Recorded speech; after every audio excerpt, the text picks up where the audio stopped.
All right. I remembered that we have a packed show, so I'm like, what am I doing playing music? Had to of course try out the newest one, the Immigrant Song remix, which I enjoy, and of course Swan in the chat did not, as she enjoys exactly 2 of our 5 songs. 1, 2, 3, 4, 5, 6, 7 songs. So anyway, we have a stacked show tonight. I, of course, have a lot to talk about with what I did this week, and we have lots to cover with DCU news. We have Lex Luthor's new suit. We have finally the X-Men 97 trailer that we will finish. We have Cyclops added in Marvel Rivals and a brief overview of his gameplay, plus so much video game news that we did not talk about last week, that we did not talk about last night on Tuesday Night Twinks on Jessica James's channel.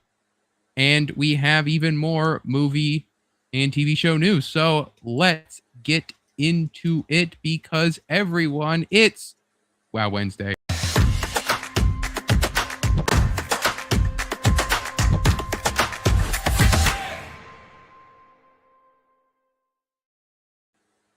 Greetings, travelers, whiz kids, and word players. It is Wednesday, which means it is Wow Wednesday once again.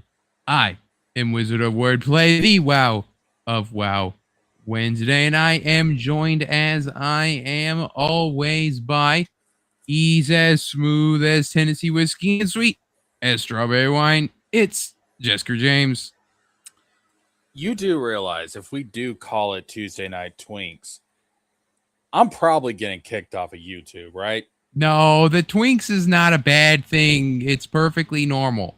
I mean, I know it refers to a certain body type, but at the same time, we have enemies, Wizard. we have enemies. No one's gonna come at us for Tuesday Night Twinks. They might come at us from behind, but you can't stop the Tuesday Night Twinks. Well, as long as they use protection. As long as they use protection.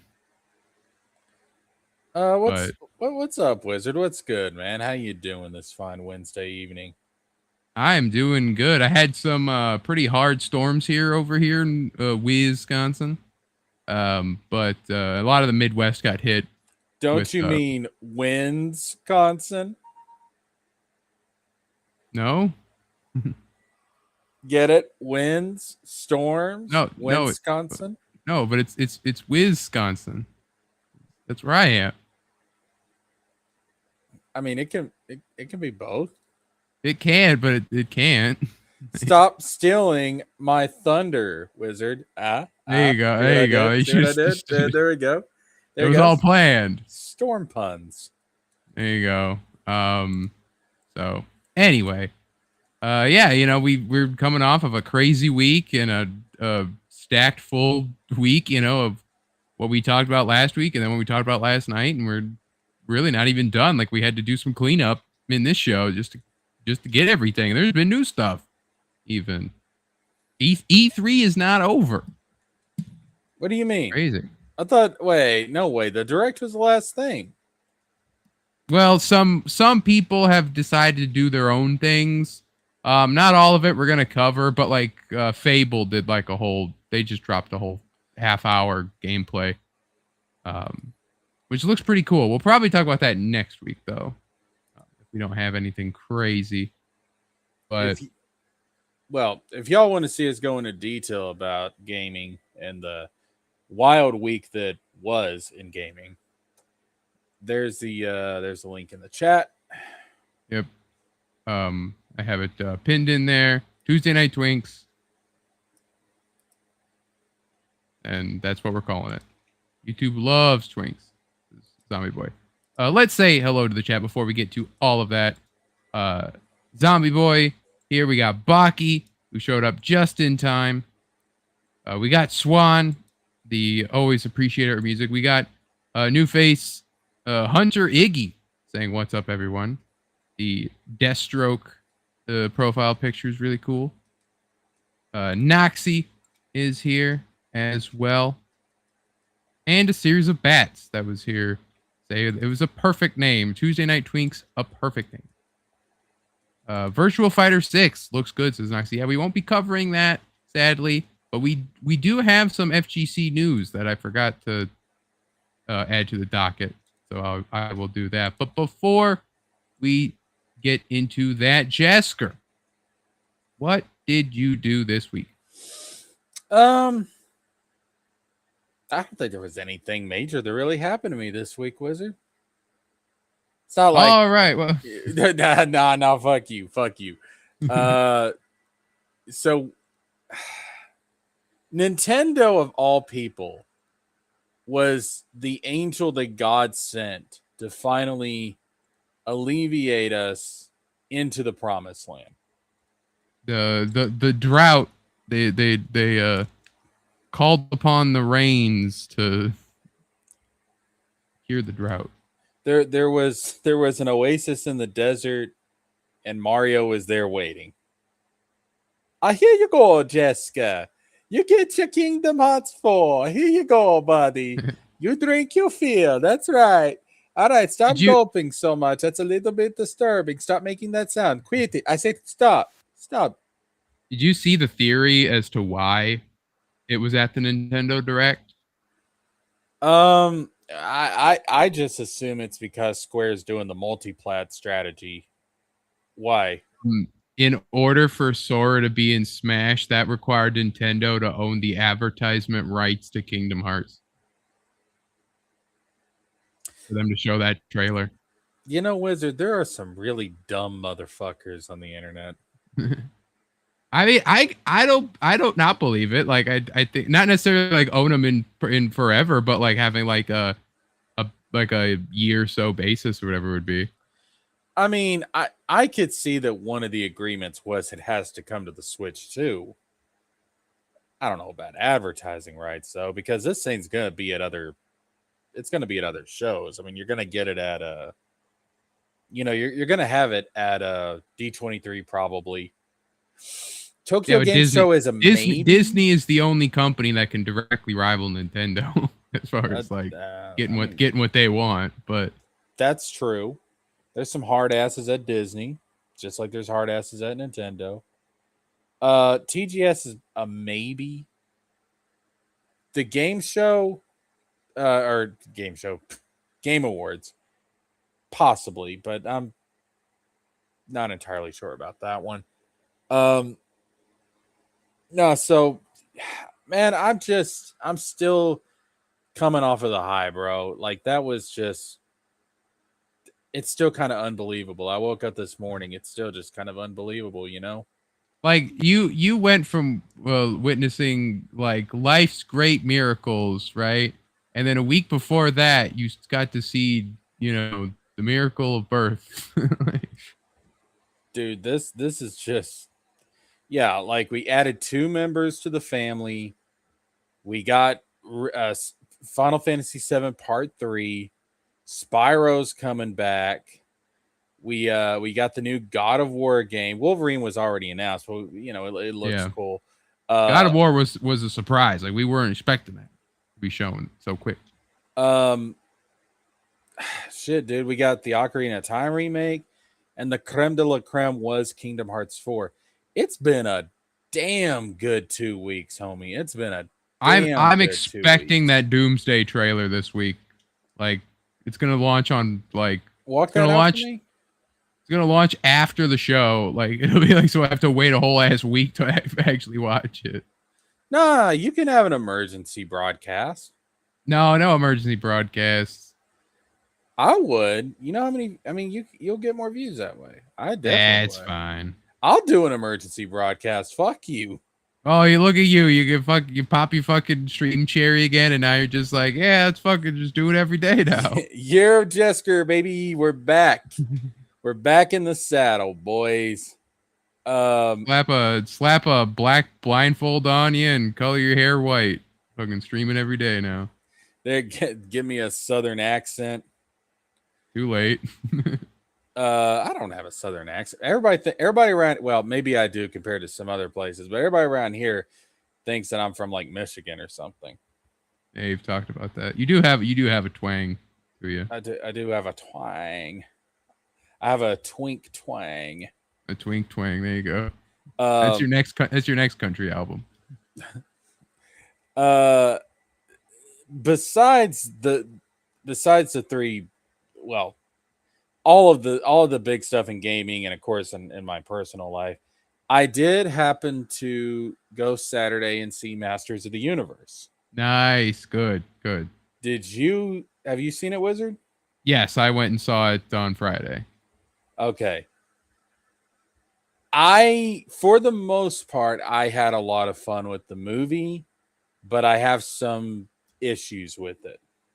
Yeah, same with me. I was trying to like form it in the sense of like I thought it was slow in parts and I thought the action was good and the costumes were great. Get the costume people into a Marvel or DC. Like put them on Wonder Woman tomorrow. Put them on Thor, right? Give me something like that in superhero movies now. Please. Yes. I think so. I don't think Jared Leto is a very good actor. Like I've never thought he's been a very good actor. I've only ever seen him as Skeletor and Joker. So I saw him as Ares in Tron Ares, but the thing is that he didn't really have like a big personality there because he was a computer program. Yeah. But I thought he was okay in that movie, given the role that he was in. Like it was kind of the perfect casting for Jared Leto. But in a lot of other stuff, like I've not been a fan of Jared Leto's work. This is his best performance that I've seen. Yeah. Yeah. It was like I saw tweets that it's like I regret to inform everyone that Jared Leto puts on like an all-star of his career or something like that, like the best role of his career. Yeah, this is the most personality I've ever seen from a Jared Leto role. And given that he was playing Skeletor of all people, who has a crap ton of personality in He-Man, yeah. I mean, he gets there. He gets there a few times. He does. Like he really hams it up, but like that's good because Skeletor hams it up. Yeah. There was some moments that I legitimately was laughing. Yeah. But this Skeletor was weird because like there was moments that I was like, oh, that's funny. But then like in a split second, boom, he's terrifying. Yeah, when he would like grab the evil lid and his clutch was brought decay, right? Yeah, like that switch between comical and then terror. Like absolutely just pissing your pants terrifying. Yeah. That took some talent. I mean, that takes some talent to be able to just switch on the fly like that. So I got to give props to him. My I one gripe, my one gripe with Leto as Skeletor is his voice at times was like too modulated or something. You couldn't hear what he just said. I didn't. I don't. I didn't really have a moment like that, but I can kind of see that. Like it reminded me a lot of like Bane in Dark Knight Rises. I wouldn't go Remember like that far. pre-release, remember they had to pitch him up so that people could hear him more clear. But he had a moment of like right and a few times. Yeah. Mr. Wayne. You know, and that's kind of what like he would do. But then when he would get loud and slow, he would enunciate, and and when he would do the cackle, he had a good cackle when he would get Yes. really into it and he would get the classic Skeletor like yeah to his voice, but it was because he was laughing or something. It would be good. Yeah, absolutely. And when he finally got the sword of power and like he was gonna try and use it and it just didn't work, like I just love that moment where he just like he does the hand motion. He's just like, really? Yeah. Like that was like a comical moment, and then just like on the fly, boom, he's grabbing Evil in and just like she's just fucking terrifying. I'm fucking Or terrified. yeah, like when it was Beast Man came back and he was like, like kneel, and he's like knee, like lower, and he's pushing the head, burning his head, Yeah, like fucker was cruel, dude. And then like you had like Adam trying to reason with them, and it's like, no, bitch, I'm evil. Like, I don't want to reason with you. I'm just fucking evil. Like, I'm like, good. Like, it's about time we had a villain that's just evil for the sake of evil. Yeah, even like Evil Lynn, there's a point where you think that she's gonna turn, but she doesn't. She's just evil and she loves Skeletor. Oh yeah, I didn't think she was never gonna turn. She did she love Skeletor? Well, she says like when the first time she's on screen when he's sitting on the throne, she calls him my love. I'm pretty sure. I think she was like, well, the political powers with this guy. I'm throwing my weight behind him. And like either way, she's not like secretly fuck Skeletor. I hate him, right? She's more just like Skeletor's so cool. I'm so into that. No, she's not. She's not good. She's called Evil Lynn, for goodness sake. Yeah. A series of bets. Hey y'all, Jessica, I blame you for Ruby wanting to hook up with his cousin. Did I miss something? Dude, we look away from him for 2 seconds. Bat should be happy because normally Ruby's trying to fuck members of his species. So. I mean, that's true, dog. Like, listen, I don't know how Bat Society works, but you need to protect Rouge, dude. Like, Ruby's been gunning for Rouge the Bat his entire life, dog. What the fuck happened though? You know what? Fuck it.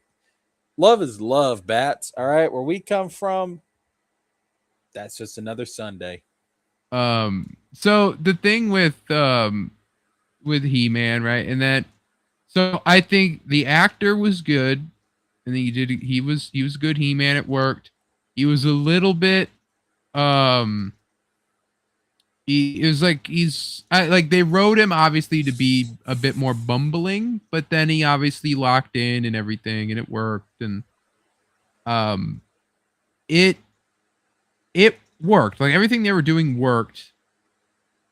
With like, oh, let's try to like subvert the original show by having like Adam be a bit of a clown and a big of a doof, and then he's He-Man and he's still a bit of a doof, but he's got the He-Man powers. Also, all of the names that were goofy in the 80s are goofy, and we're gonna call them out that for being goofy, like we're. Yeah, it was not really making fun of the 80s series, but like acknowledging, okay, like we understand you can't take this too seriously. Yeah. This is a kid's property, but let's still try to make it cool by just throwing out the kids stuff and being like, yeah, let's throw that stuff out. Let's Well, I don't think they change that threw it around. out. They just recontextualized it. Yeah. They You know, still use the names. So. yeah, like these were names that it's a kid's property, but these were names that were created by an actual kid because Adam came Uh, up with all this stuff. yeah. Um, So, yeah. I So the action was real good. oh, the action was fantastic. Uh, especially that final battle. Jesus. Yeah. Like you could feel the weight behind every single one of those attacks. Yeah, that like James Gunn needs to take notes for like Superman from like Yes, that. Those punches he was giving on the Skeletor, like it was shit was crazy. brutal, dude. But I do think Leto was probably the standout in all of this. Yeah, I walked out. I said, obviously it makes sense that Leto and Idris were the two big stars. Like, So the biggest complaint I probably have with it, we spent too much time on Earth. yeah, There was a pacing issue there, and there got to be a moment where it was like, okay, let's get back to Eternia. I feel like we didn't need the idea of like Skeletor took over Eternia and Adam's been lost since he's a kid. Like, obviously, you get the audience self insert of like, oh, like we're like, what's all this stuff? But it didn't even work that way because Adam he remembered everything. So that was a bit different. It should have been like Adam is who he is. He's the kind of like cowardly young prince or just the laid back fun prince. And it's still he's the one destined to grab the sword. So in the scuffle, he gets the sword and then they run away and then he has to learn how. So like the whole thing takes place in the matter of like a couple of days. You know, we didn't need that 15-year time jump. I don't know if I would have been against the 15-year time jump, but like I could see like the idea of like, oh, they all have to go into hiding and everything, but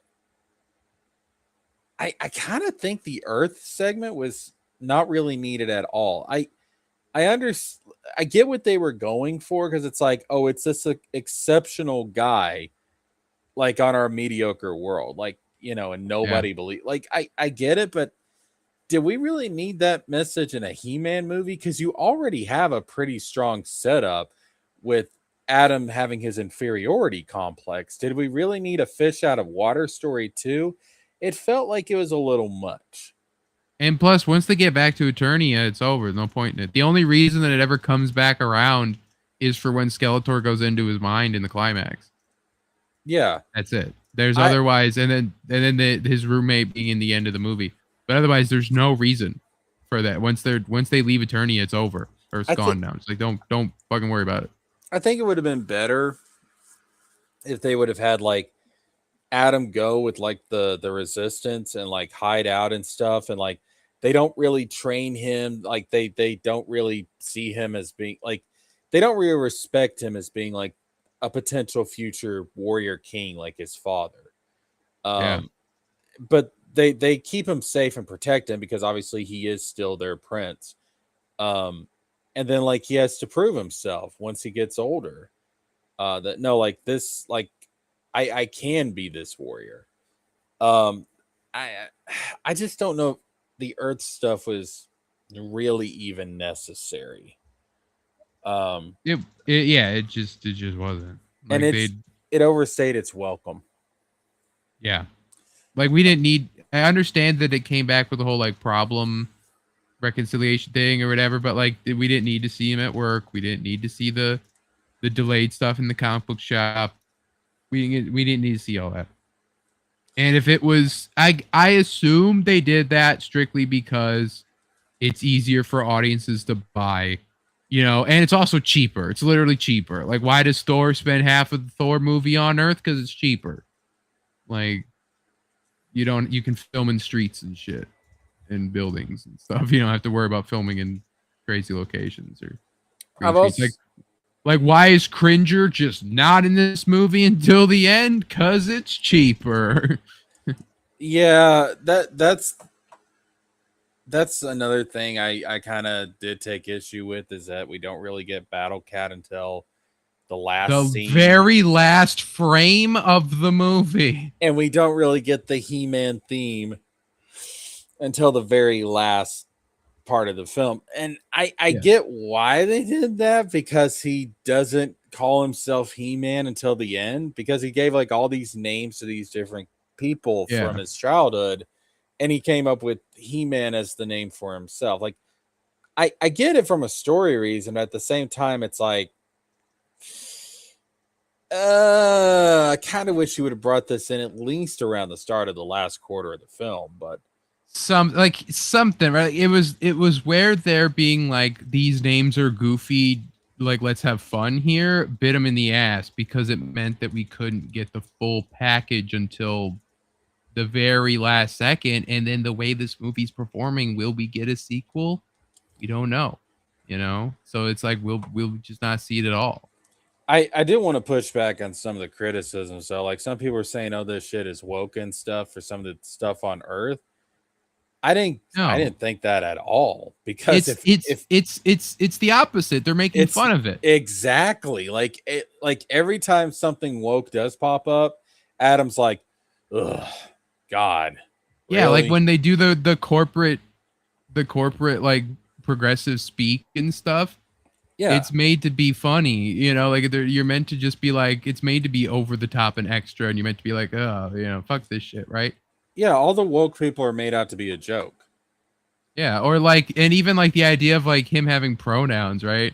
In his little name tag. Like, for one, he works in an office that's you're meant to be like, ah, fuck this place, right? But it's Yeah, also the joke because his name is He-Man, so it shows on his pronouns he, him, like, it's just funny. yeah. Did you see the post credit and after credit scenes? I saw I so everyone in my theater had left and the guy was already sweeping up, so I didn't get to see the last scene. I saw it on Twitter afterwards. Um but I did see the other two post credit We scenes, we because we got there's three. Yeah, we got the scene where Evelyn picks up Skeletor's skull. So Yeah. Which he's hopefully that actually gets followed up on, because the one of the earliest and most famous like after credit scenes is in the other Masters of the Universe movie, yeah, which is also showing that Skeletor will be back, and yeah. that was never followed up on. So, I ironic. I would have avoided that for that reason alone. I'd have been like, I would have had Skeletor run away and do the "until we meet again," just to have that how he leaves the movie, just so that we don't do that again. I do wonder if they do a sequel. Would they go the Keldor route? Refresh me. I'm not overly big on He-Man. So I don't know if it's this. I don't know if this was ever addressed in the '80s cartoon. I don't think it was. But in later He-Man cartoons, like the 2000 series and Mm-hmm. the most recent one, Skeletor's real name is actually Keldor, and he is the adopted brother of King Randor. All right. So that's the reason, like in a lot of other He-Man media outside of the original, the reason that Skeletor wants the throne is because he's actually Randor's brother. Well, I mean, at least with this though, it's he doesn't want the throne. He wants Grayskull. Yeah, he wants the power. So yeah. So they're if anything a sequel. We're getting like, because there's Bizarro He-Man, right? Uh, Now that I don't know about. That's going a little I think deeper I've into the seen that lore. in Robot Chicken. And I'm more familiar with the later He-Man stuff.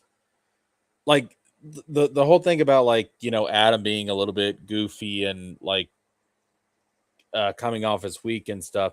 That was something they played up a lot in later series as well. But I yeah, so like there's a robot He-Man called Faker, I believe. I don't I don't know if they're gonna go. I mean, maybe. It's something different, but yeah.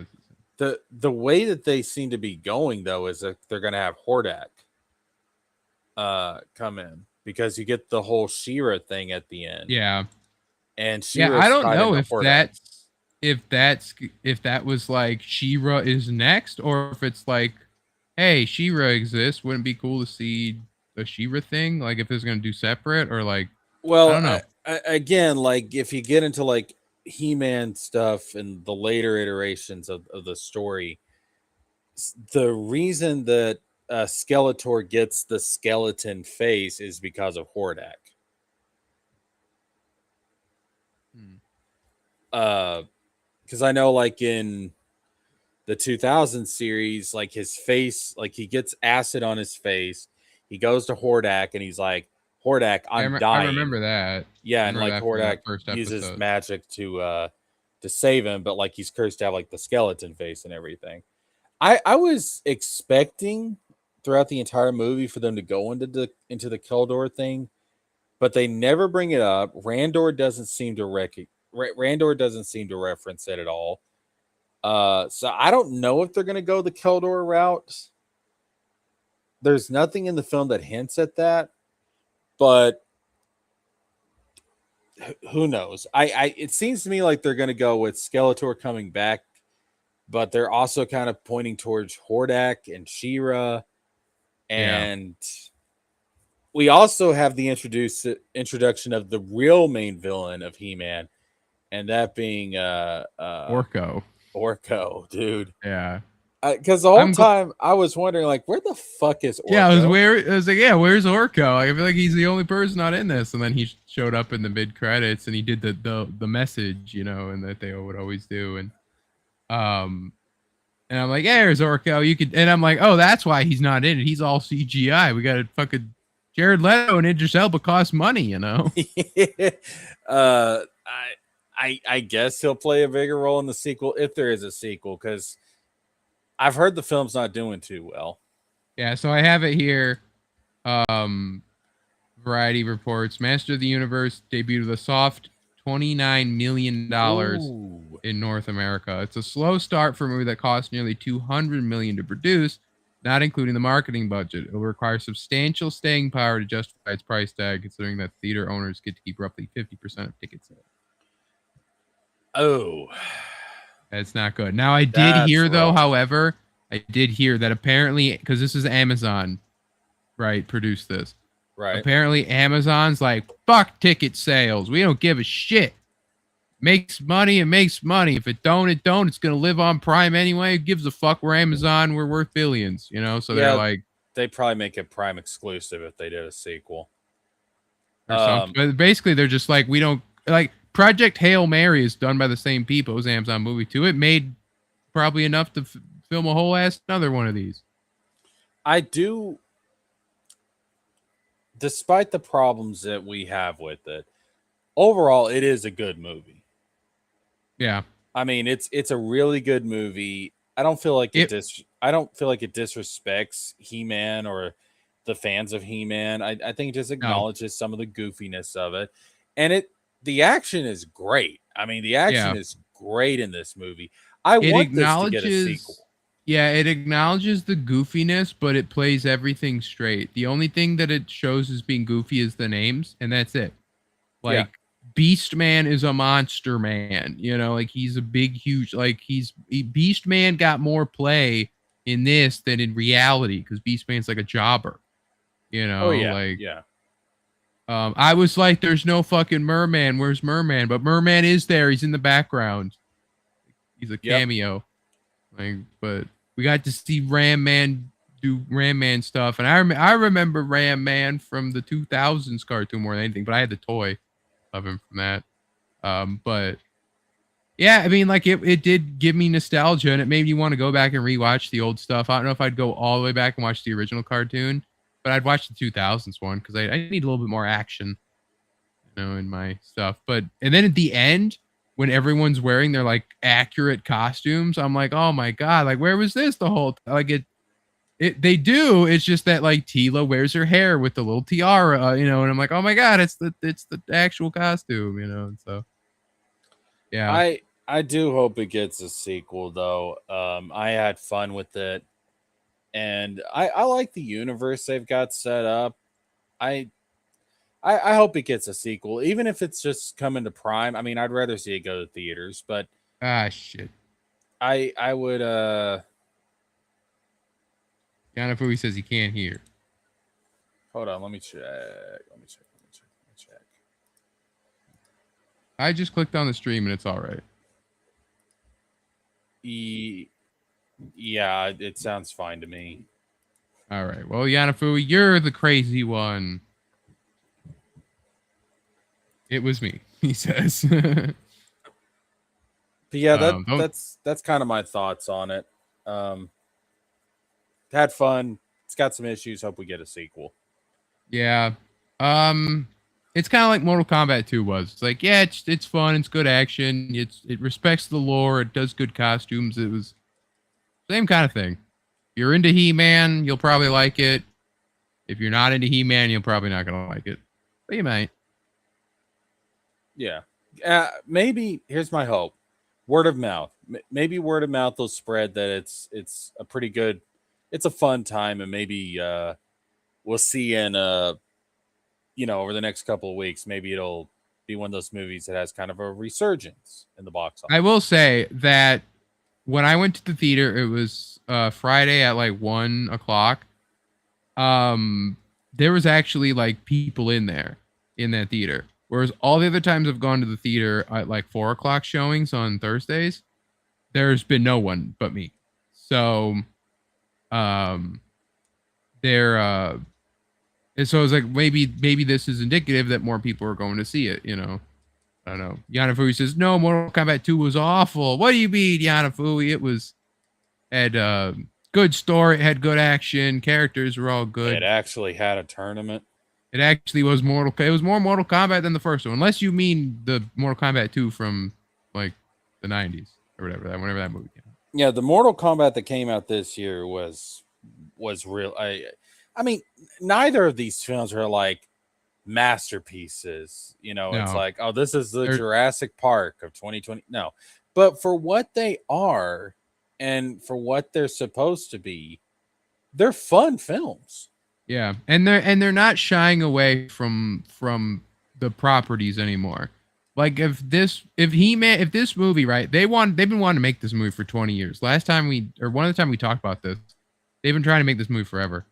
And the if they would have done this back in like 2008 or even 2011 when Avengers was big, it would not have been the same movie that we got. It would have been realistic. It would have been on Earth the whole time. There would have been invasions from Eternia. It would have been like way too seriously. Yeah, and it would have been like, my name is Ha-E Ma'an or something. Like I am Ha-E Ma'an. Yeah, so. And they wouldn't even call Skeletor. It would have just been like the skull-faced one, or well, yeah, he wouldn't even been the villain in the first one. He would have been the post-credit scene Thanos style, the villain would have been a very like overly done Beastman or Merman or Evil Lyn would have been the villain. Yeah. And then like you would have got a post-credit scene where like you see him grab his staff and he's like, if you want something done right, you've got to do it yourself. Yeah. Well, literally, like Evil Lyn being the villain, and that's the fucking Power Rangers movie from 2016. It's exactly that. Like it would have been like fucking Beastman doesn't talk and he's just a beast, and then Evil Lyn's the villain, and they would have set up Skeletor, but not really. They would have just talked about him. And then Adam and all them would have been people on Earth. Adam and Tila and Man-at-Arms have been all Earthlings. Oh, you know what it would have been? It would have been like, in the ancient past, there was a power protected by a civilization known as Eternia, but it was destroyed. Now that power is passed on to Earth or some stupid shit like that. Yeah, so Castle Grayskull used to stand here, but we got to find the ruins of Castle Grayskull on Earth. And like, what you're telling me that they built a casino around Castle Grayskull or something? There's a McDonald's on top of where Castle Grayskull used to Oh, stand. That's crazy. You got to get down there. You got oh, to find the ruins. You know, like they would have done shit like that. they would You have. know, They absolutely would have. so We and we do kind of live in better times as far yeah, as like that goes. we live in the world now where it's like respect to the source material, and we have Eric July to thank for that. If you think about it. I'm gonna slap the piss out of you in a second. No, I am happy. So I did enjoy the Dolph Lundgren cameo, as well. It was very on the nose with the whole "you're in my spot" pit. Yeah, I But saw that. I was like, I see what they did yeah, there. and he I does see the what they did same there. like goodbye that he did back in Masters of the Universe. I'm like, it's a little much, but what are you gonna do? Nobody else, no other cameos from anybody else, which is upsetting. But there's more cameos from other superheroes in this movie when you think about it. Yep. So when he's at the comic book shop, there's like Scarlet Witch is there and Superman is there and all that stuff. And what was the other? Oh, and the song from the meme made it in too, which is nice. Oh yeah. The What's going on? yeah. Yeah, so that was good. This weekend I'm gonna go see Disclosure Day.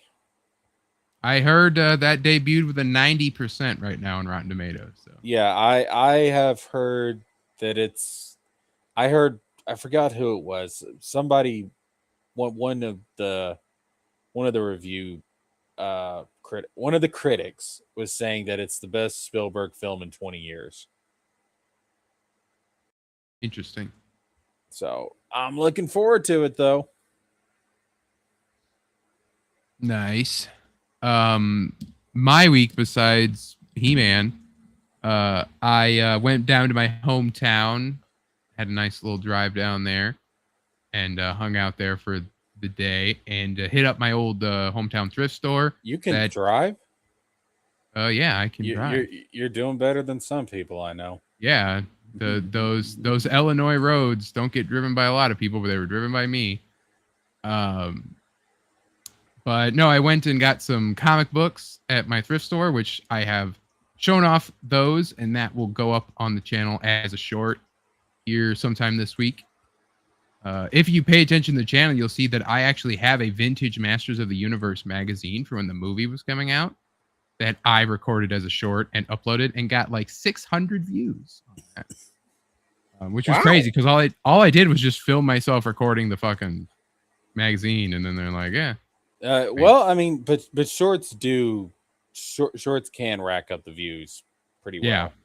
And there's a funny moment where, because it's like there's a poster inside, but what it actually is like folded inward to make like 2 pages of the book. So when I'm flipping through it, it looks like the pages are stuck together. So someone's like, "Are we going to talk about why those pages are stuck together?" LOL. I'm like, "No, they're not stuck. They're not sticky. It's a poster." You know. Get your heads out of the gutter, people. Yeah. So, but anyway, yeah. So that then I'll have that comic short going up.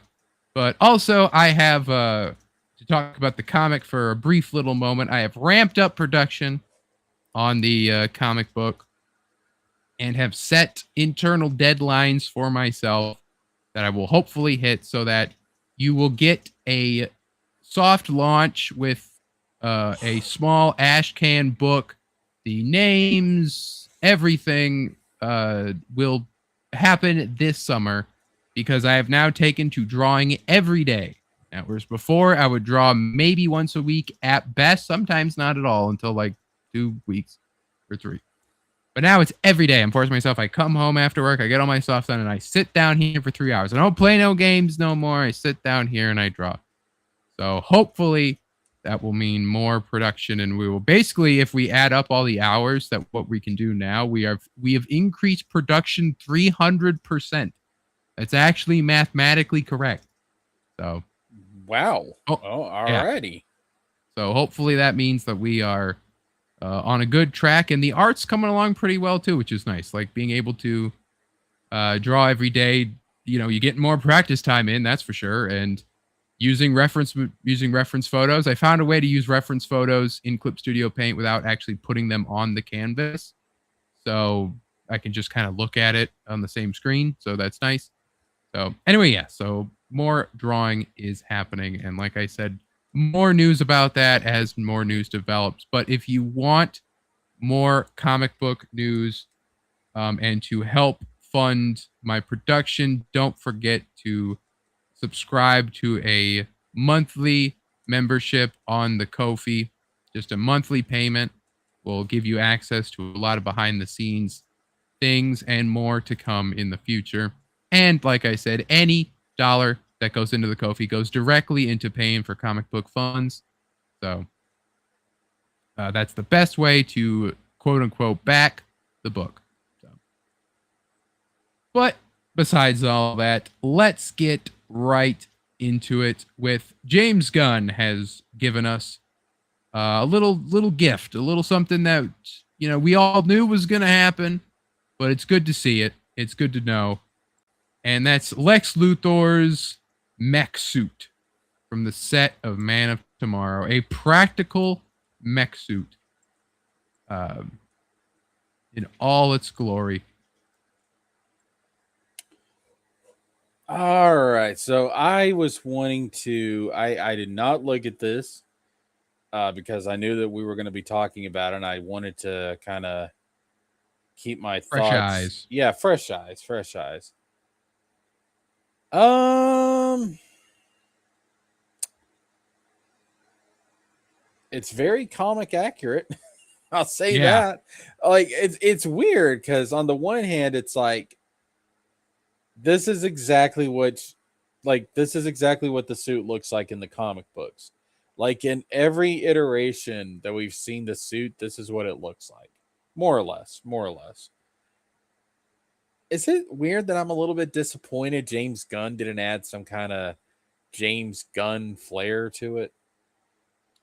Uh no, like I don't know necessarily what you would mean by James Gunn flair. I mean, the Superman costume and the Supergirl costume has some slight alterations, but a mech suit like this is the only time where you could add the random ass lines and shit that superhero costumes are plagued with these days.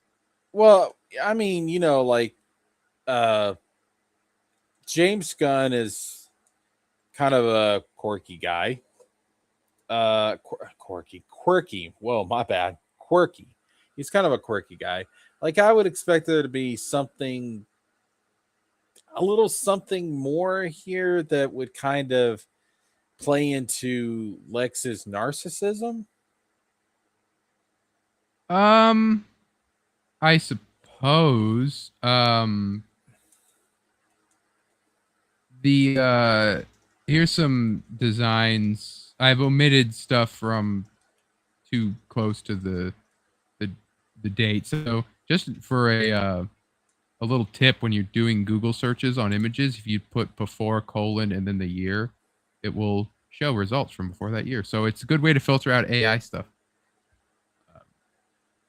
So anyway, so here's some like the Superman and Batman Public Enemy suit was I think my what I would go to because of what I like. I had this book. I still have it now, but I got the book when I was like a kid, and so I would just look at the art before I could really read the story and appreciate it because it's a mature book. But this mech suit was like, it's a huge ass mech suit. It's very bulky, but it's also smooth. There's no lines. There's a little bit in the creases, but that's about it. Um, there's the Injustice mech suit. That was the muted colors of the 2011s, but I mean, That's what we would have got in a Nolan Superman. yeah. There's the unfinished Snyder one where it's basically the Zod suit but painted green and purple. Ugh. Yeah. I don't like that. Yeah, that was Yeah, I'm not a Yeah. fan of that. What the fuck is that mask? Well, they wear that mask in Man of Steel. Remember? That's what the mask looks. That's what the helmet looks like. So wait, it's literally the Zod suit. It's literally like that was the idea. Is it was going to be the Kryptonian suit. You know, you can see the collar. Oh, The I Zod thought head. I. Oh my god, that's so lame. That's so lazy. Yeah. If he would have had it in Justice League when he was fucking around with the ship, it would have made sense. But yeah. So it is worth noting with this though. This is obviously the first time he's gonna wear a suit like this. And not only that, this has right here, this is an Argus logo. Because if you know from your Peacemaker Season 2 homework that you have been assigned, Jesker, you got to watch it before Man of Tomorrow. It's important. I don't recall ever agreeing to that. It's homework, Jesker. You don't agree to homework, you just do it. I'm a dropout. So he's working with Argus in the lore currently. So this is something where, you know, this is either he's gonna make it or something. But honestly, what I expected, and maybe we still will get it or something, but it made the most sense, is the Hammer of Baravia. Just painted green and purple. Yeah, but see, that would have been lazy too. Yeah, but at least they had it made, you know, like in lore, he made this suit. And it's smooth, you know, look how smooth this is. I don't know. I guess I was expecting for something. I mean, look, I'm not saying it's a bad suit. It's not a bad suit at all. Like, it's absolutely comic accurate. Like, it's like that's not a bad design at all. But I guess I was expecting James Gunn to do something a little more distinct. Well, I feel like we will get that later. This is his first suit. Because he's obviously got the dome over his head. You don't see the dome over the head in Luthor suits. It's always an exposed head because he's a narcissist. Right. So we're gonna get a better designed, sleeker suit at some point, I'd imagine. More streamlined design. Do we think he's going to betray Superman? So I don't know the full plot, but I was able. I mean, we do have.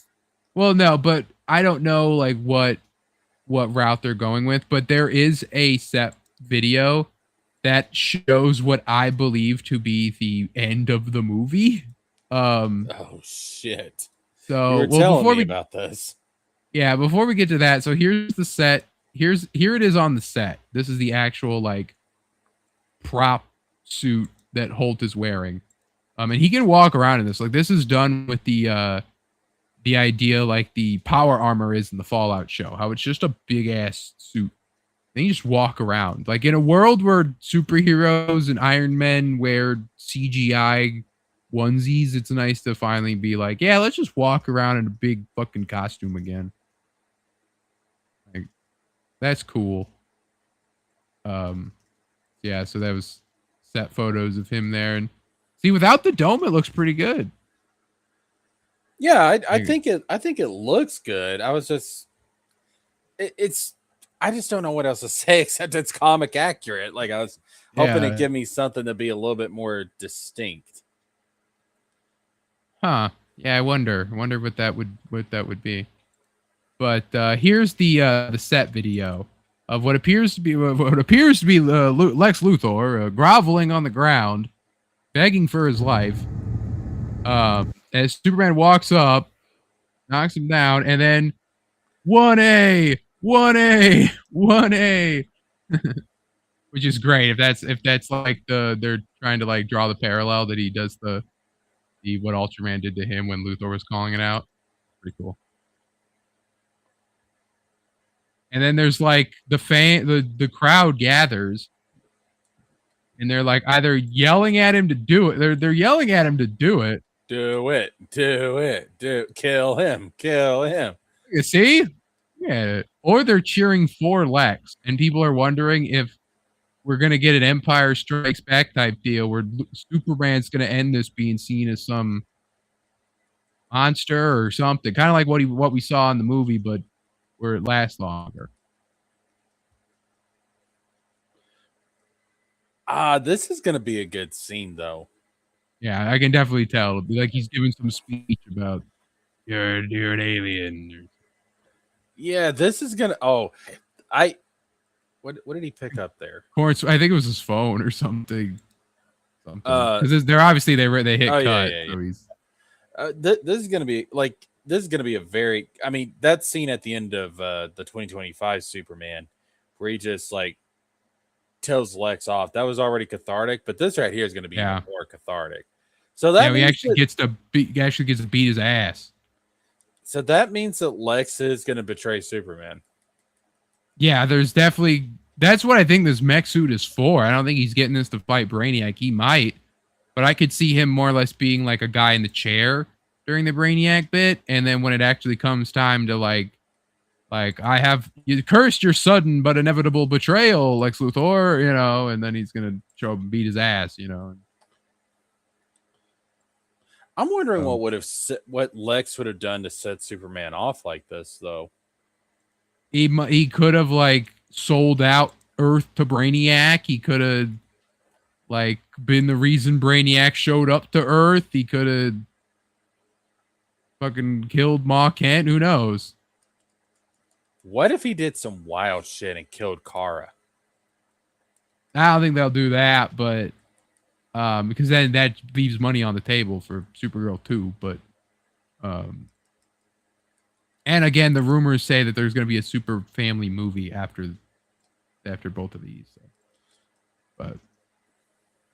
And I feel like if we were getting to kill Kara, he'd be grabbing this man's collar and chucking him, you know, we'd be getting something like that. This seems to be more like maybe this is like, maybe we're looking at this all wrong. Maybe this is Luthor's first appearance in the movie. He's like, Luthor, you piece of shit. And he starts beating him up. Like, what'd you do with this skull ship up there? And he's like, no, Superman, you got me all wrong. And then Rick Flag's going to walk up from out of frame. Like, he's one of us, Superman.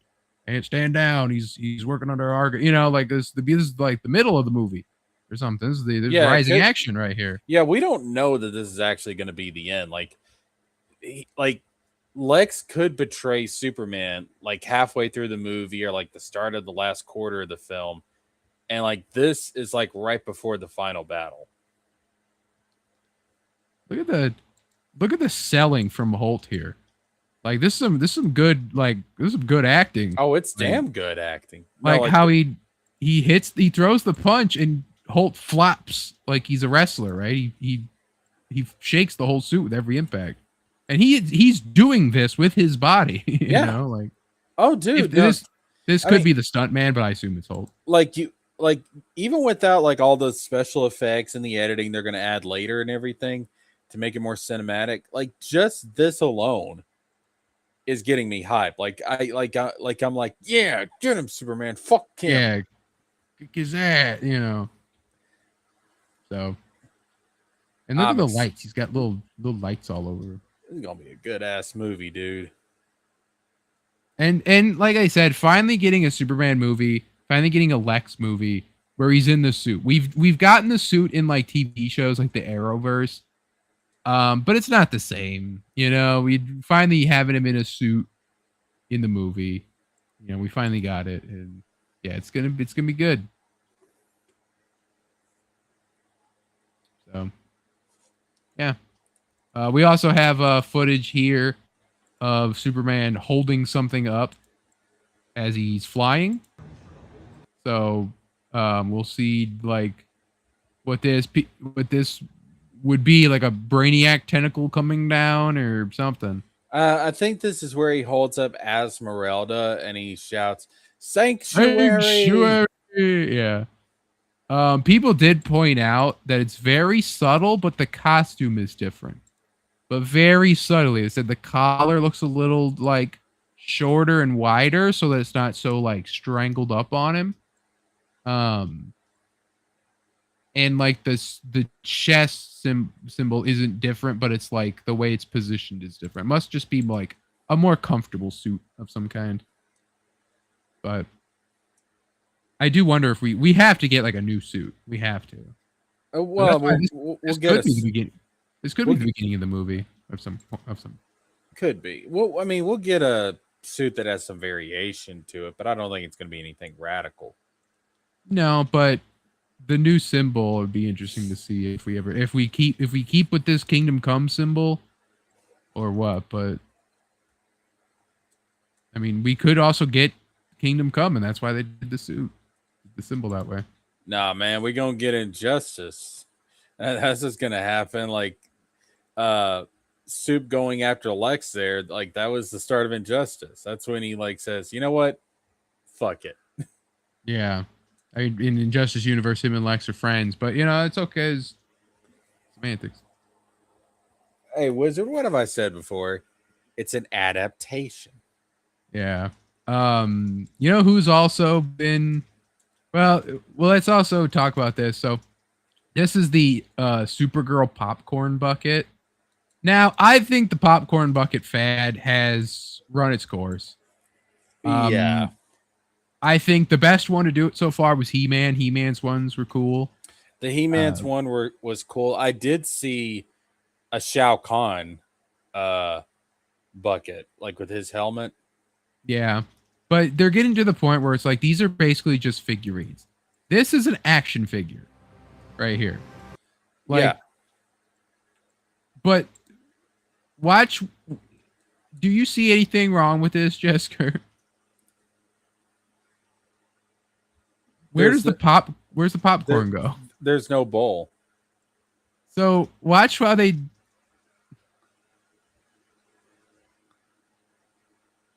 Are you serious? This has to be a gag of some kind. Are you? I'm not buying that. Yeah. I want my fucking popcorn. I want my large bucket of popcorn. This looks like the like you can buy the Lobo and the Space Hog that looks like that. But also that doesn't like pop off like that. Like I've seen this in the store, but yeah, so it doesn't pop open like that. He obviously just sits in the thing. So this has to be the popcorn bucket. I'm not buying that. For popcorn? No way. That's why it's like this whole fad is stupid now. Because now it's like you barely get any popcorn in that thing. Yeah, that's a small, if that. And you can turn the flames on and off. Yeah, here's the thing here. Like I like these. I don't know why these ever had to go away. Like just the normal ass buckets that have like the metal with the characters on the side. That's perfectly fine. You know, you display that on a shelf. You know, that crypto is cute though. Little crypto plush. Yeah, I want one. Yep. Why isn't it crypto bucket? You know, like you could have just like a model that looks like a dog. You know, and you pop the head off or something. Or lift the cape up. You lift the cape up, and there's your bucket. You know, which theater is this at? So this is I think just a picture of the various ones you can get. I think it's the major theaters do those. Regal. It said Regal up there. Yeah. Okay.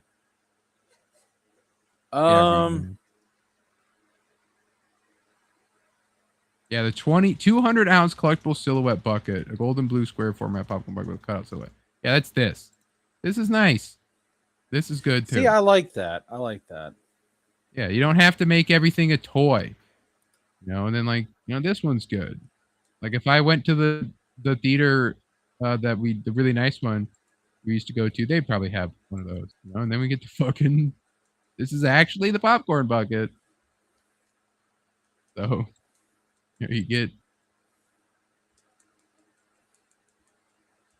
like it's one scoop. It doesn't fit anything. That is a scam. That is an absolute scam.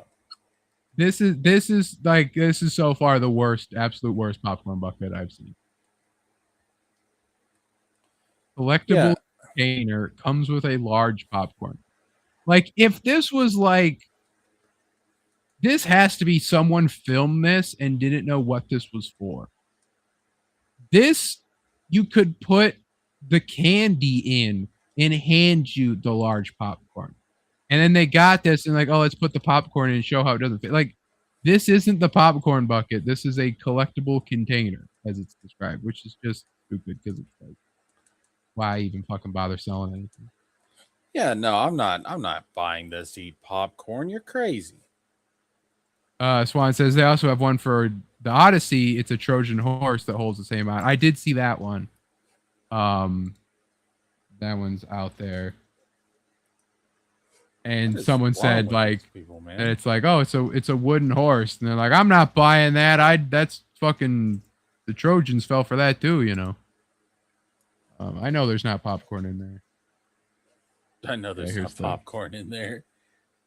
Yeah, see, look, you just open up the little kangaroo pouch and you put the little popcorn. Like, at a certain point, just sell toys, okay? You're not selling popcorn buckets no more. You're selling toys. This shit belongs in the toy aisle at Walmart, not in a movie theater. Like, there's also another Odyssey one. Like, so at least someone did the wooden horse one. But again, I don't think it's meant to be a popcorn bucket. It's meant to be a, just a container, whatever that means. I can put your candy in it, I suppose. But you know what the other one is for the Odyssey? What's that? It's an IMAX camera. What the hell is that? That's even worse. They didn't have that in ancient Greece. No, they didn't. So. Oh, you know what they should do though? Straight up, Disclosure Day ought to have like a gray alien head for like the popcorn bucket. Fuck it. Yeah, I like when the popcorn buckets at least have some size to them. You know, you could put the popcorn in it. You know, if it was a big alien head, unscrew the top. Like if Kingdom of the Crystal Skull came out today, they would have the Crystal Skull as a popcorn bucket, or the Ark of the Covenant. You know, something like that. Oh, that sounds a bit sacrilegious. I don't know about that now. Well, yeah, I guess you can't do the Holy Grail then either. I don't know, the Temple of Doom then. I don't know. Either way. But you know, you'd have actual popcorn buckets. Like I said, the Castle Grayskull one was the best one, but it's also kind of the problem of it being bulky. But I love that you can unscrew the sides and they're cups, and you attach it to the bucket, and it's the two sides of the Castle Grayskull. Yeah, that's really cool. It's not just a bucket; it's also like a drink holder with cups. This is kind of lame, dude. That really does not make sense for the Odyssey. So, but definitely this Lobo one is the worst one that I oh yeah. We're definitely gonna have to keep track of them now. But the fact that they're selling this as the popcorn bucket because that's the new gimmick, and but now we're moving on to collectible containers. That's the new meta. Because look at that. This is probably one like whole cup of popcorn, and just it spills out. We're gonna charge you the same as if it was a large. Yeah, that's a scam. But Lex Luthor also was in the news recently. Well, Jesker, when you think of a man that hates Superman and fucking Rouge the Bat, what do you think of? Hates Superman and Rouge the Bat? No, he hates Superman, but he fucks Rouge the Bat. Oh, I think of Ron's pet rat. Yeah, right. You think of Ruby King. Well, Lex Luthor beat him to the punch, as it was highlighted here. These panels from the DC Sonic crossover, Lex says, sparkling water, Miss Rouge. And she says, anything that sparkles, Lex holding up diamond. And then the next panel he has the next day, blasted bat kept me up all night. Oh, I get it now. Oh, this is all making sense.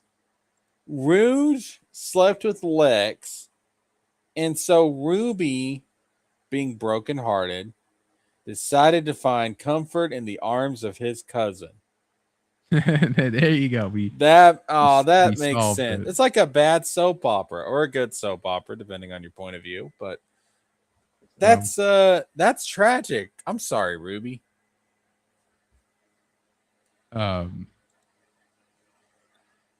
Oh my! Ruby got cucked by Lex Luthor. Ain't that Ruby got shit? Ruby? Does that mean that Ruby has to now like Superman or hate Lex Luthor more? Kal-El, listen, I want you to take out Lex. All right, you gotta take out Lex for me, Cal. You gotta do it. You and me ain't ever seen eye to eye, but mainly because I'm so short. Listen, Soups, if you kill Lex for me, I'll be your pet rat. I'll be your pet rat.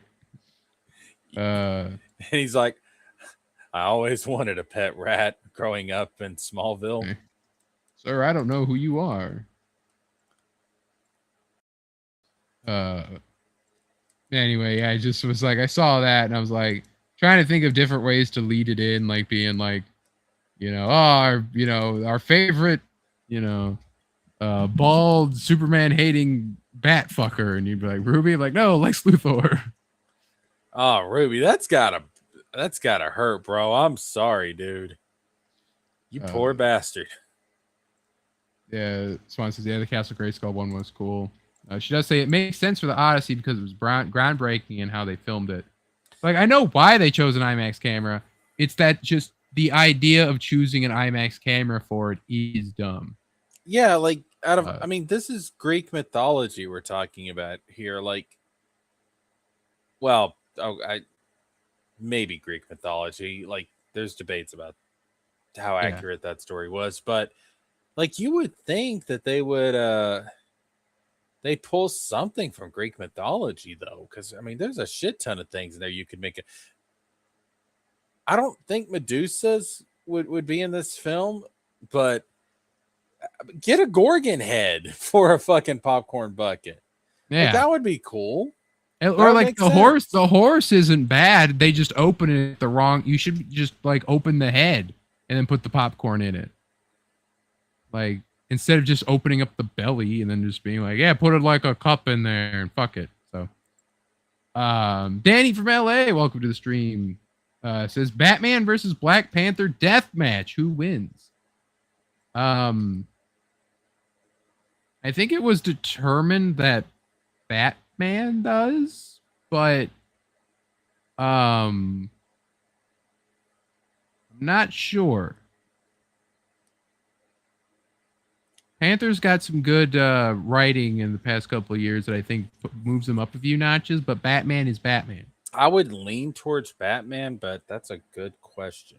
Because Panther's got the edge of tech, tech-wise, he's more high-tech than Batman. Batman's got a lot at his disposal, but Panther's got the vibranium and the energy from that and the overall, like, Wakandan tech and, plus he's got the super strength and the speed, that is already enhanced, but Batman fights enhanced people like that all the time, and he wins. So, gotta go Batman. Yeah, that's the thing. Like, Black Panther has better tech, but Batman can probably figure out a way to turn that tech around against him.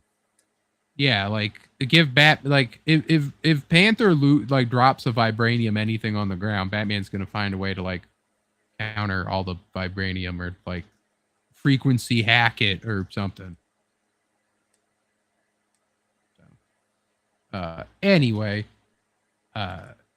finally, let's get into this. Not finally as in like this is the end of the show. Finally as in it took us so long to get here.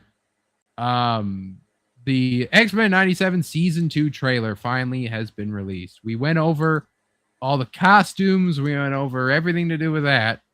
And we were like, well, we know what's in the trailer, but we can't talk about it because they showed it at all the conventions first.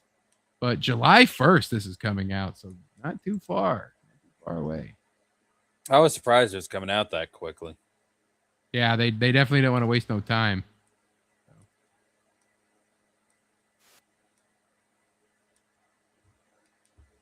Oh, it's muted. Up. Fucking damn it. Um, everything here is still saved, so I should be okay. I will be right back. All right. What's good, folks? What's happening? What y'all up to? Wait. You know what? As a famous YouTube personality once asked, "How was your weekend? How was your weekend, folks?" There, going back.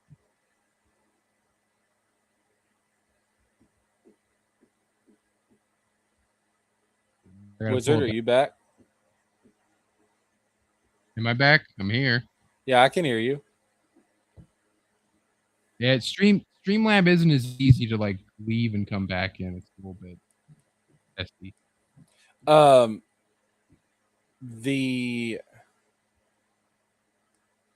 So the video that you're trying to pull up, are you doing it from the internet, like from Chrome? It's Chrome, but the problem is with Chrome, for whatever reason, if I let it sit for too long, it's just like, oh, we've lost audio connection to your browser. I don't know why. It's always done that. It used to do it with StreamYard too. And so whenever I'd play videos, it would just be like, well, fuck you. It's not gonna play. Okay, now I will say, when you go to share your screen, there's an option there. It should automatically be set. I also have to, well, yeah, because share the audio. I was sharing other things and they had the audio and stuff. Yeah. Like I said, if I leave Chrome sitting open for too long, it's just like, well, fuck you. So. All right, let's give it a try now. Yeah. There we go. Much better. Yeah, it's one of the problems. It's really the problem with all of it. It happens in all the browsers. It's hard to believe what's not waiting for me. That line hits. Oh my. When I first saw this trailer, I was like, ooh. Yeah, because it's because he's telling it right to Nightcrawler, right? And so he's like, don't worry, Fraulein, there will be, afterlife or whatever. Don't worry, Fraulein, you will have a reunion in eternity, and there you will never have to say goodbye. Buffering. It's hard to believe what's not waiting for me. Someone I lost. Someone special.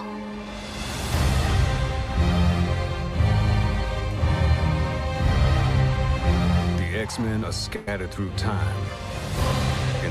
There we get to see Ramatut. Yep. And he's white too. Yep. Not gonna be MCU-ified. Yep. Which is I don't need every single thing to be MCU-ified, because this existed before the MCU was ever a thing. Just let it be its own fucking thing. So this is actually going to be the second Kang variant that we see in the 90s universe, because towards the end of the original show, when the Apocalypse is in like the nexus of all time or whatever, their bishop is waylaid by a janitor that is reveals himself at the end to be Immortus, the Lord of Time, who is actually a Kang variant. Past, from the start of Apocalypse's reign, to the future at the height of his rule. The X-Men. I love it. It's like, look at them locking in their fucking poses like nerds. Look at Charles back there. Dude, man, they got this shit on lock, bro. It's like, all right, guys, just like we practice. Make sure we get the cool pose. They've been here a while, you can tell, because Eric's growing a beard. They've been practicing this exact pose them at their most every weekend. vulnerable. To the future at the height of his rule. There's something about Apocalypse that's like, I'm like, I wonder. The X-Men. I must strike them at their most vulnerable. That voice sounds like the original actor, but I'm not sure. That's what I was thinking. Because I used to listen to Apocalypse a lot, like just because the way he would read lines and everything, the way that actor would talk, and I was so like, I know this voice, like I have heard this voice. This sounds like the original guy. God, dude, sorry to cut you off. I'm just looking at his design. Dude, the 90s had so much style to it. Just so much character. No Apocalypse design has touched this so far. Like, when I finished X-Men Evolution, I'm like, yeah, it works, but it doesn't work. Like, it's just like this is still the best. When I think of Apocalypse, this is what comes to mind.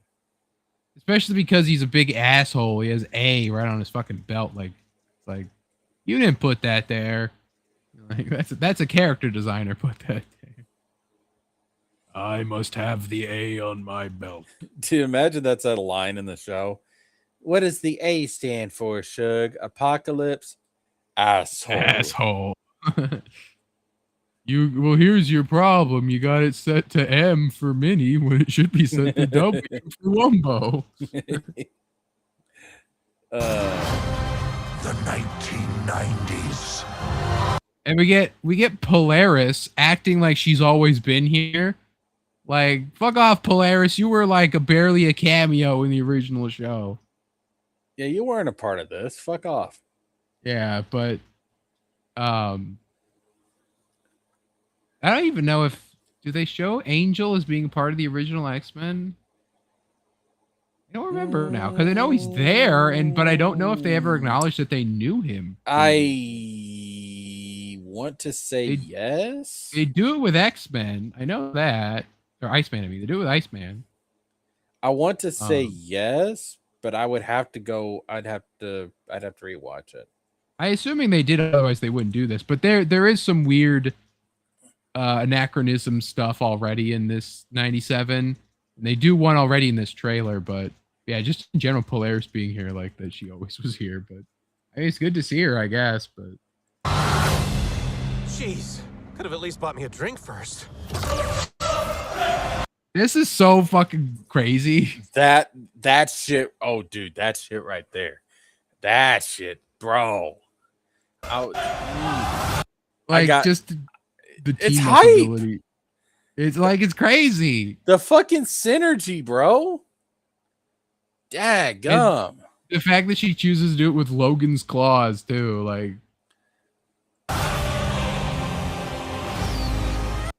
Sunspot in his costume. This is like they still doing this with 3D rigs too. Like that's the thing. This show's 3D.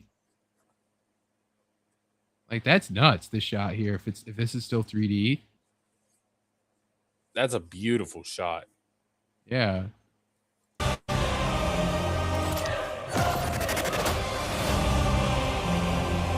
We gotta get the X-Men back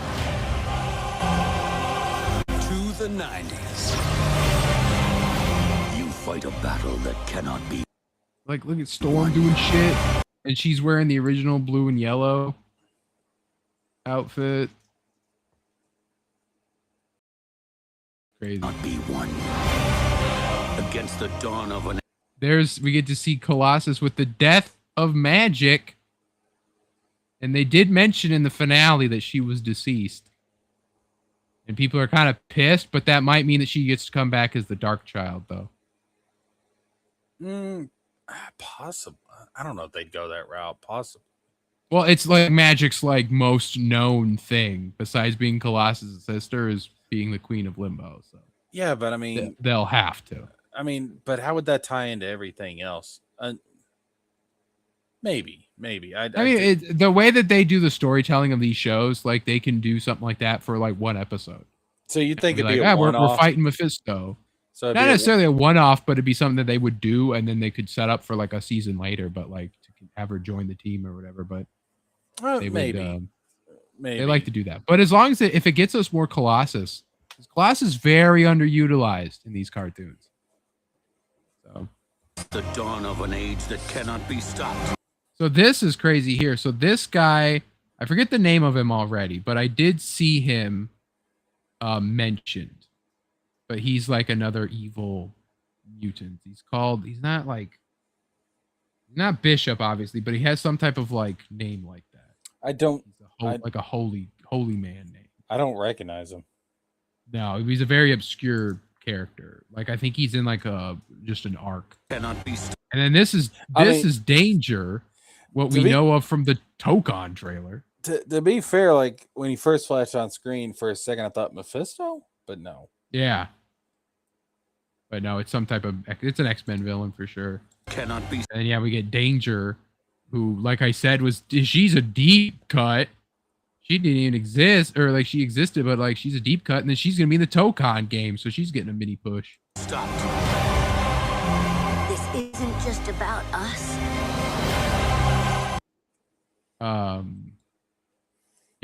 So this must be Colossus. Here, and he's got like the memoriam of all the ones that died. So here's Mara. We know that she died. Gambit, and then Magic at the very top. It's about everyone we've lost. From the beginning of time. What are we getting here? So this was depicted in hieroglyphs. Their journey to the past, I guess. From the beginning. Apocalypse. For a second, Skull Throne. For a second, I thought that was For a second, I thought it was hinting at the Four Horsemen, but no. Well, and plus they've done that, so I mean, assuming they'll do it again, but he might get the idea from them or something like, and they basically show that they're like they create Apocalypse. Beginning of time. And then we get Morph turning into Deadpool for a moment, which is pretty cool. More Deadpool, like, because he does this in the original show. He turns into Deadpool. I didn't even notice this when I saw the trailer. Yeah, it's very blink and you'll miss it. Yeah, I didn't even notice this the first time around. And he's also a very 90s Deadpool with his fucking arm of bullshit of Rob Liefeld bullshit. You know, that's Rob Liefeld's bullshittery. Yeah, what's that in the design? I don't know. It looks cool. Though. I do hope that if Deadpool's ever in the show proper, he's his original 90s version instead of his modern version, just to be like such a time capsule. You think they could be hinting at that?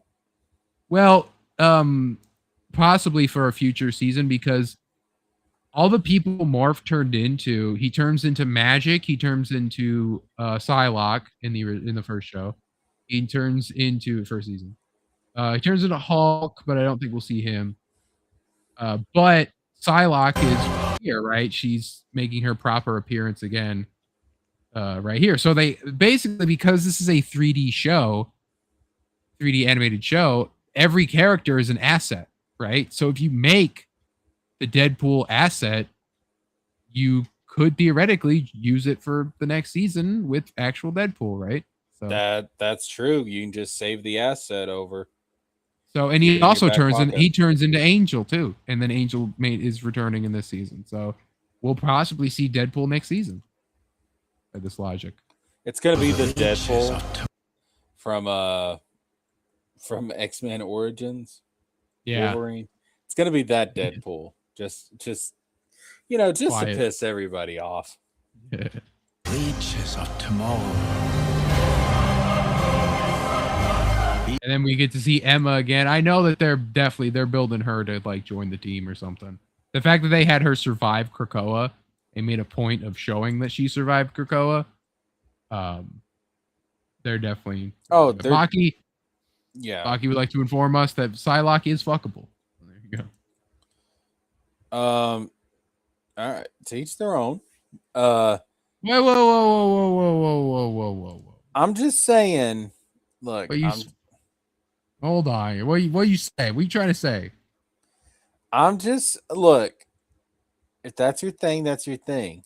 What do you mean if that you think that what an I, attractive woman? not. I'm just saying.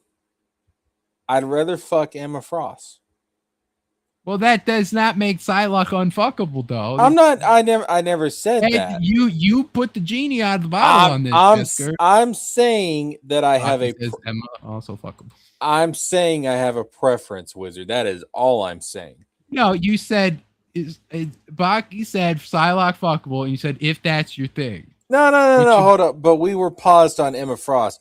All I'm saying is that if you give me the choice between Psylocke or Emma Frost, I'm gonna go to bed with Emma Frost. Now, if it's both of them at the same time, that's even better. But I'm going like if I have a choice, if I had to make a choice, I'm gonna go with Emma Frost.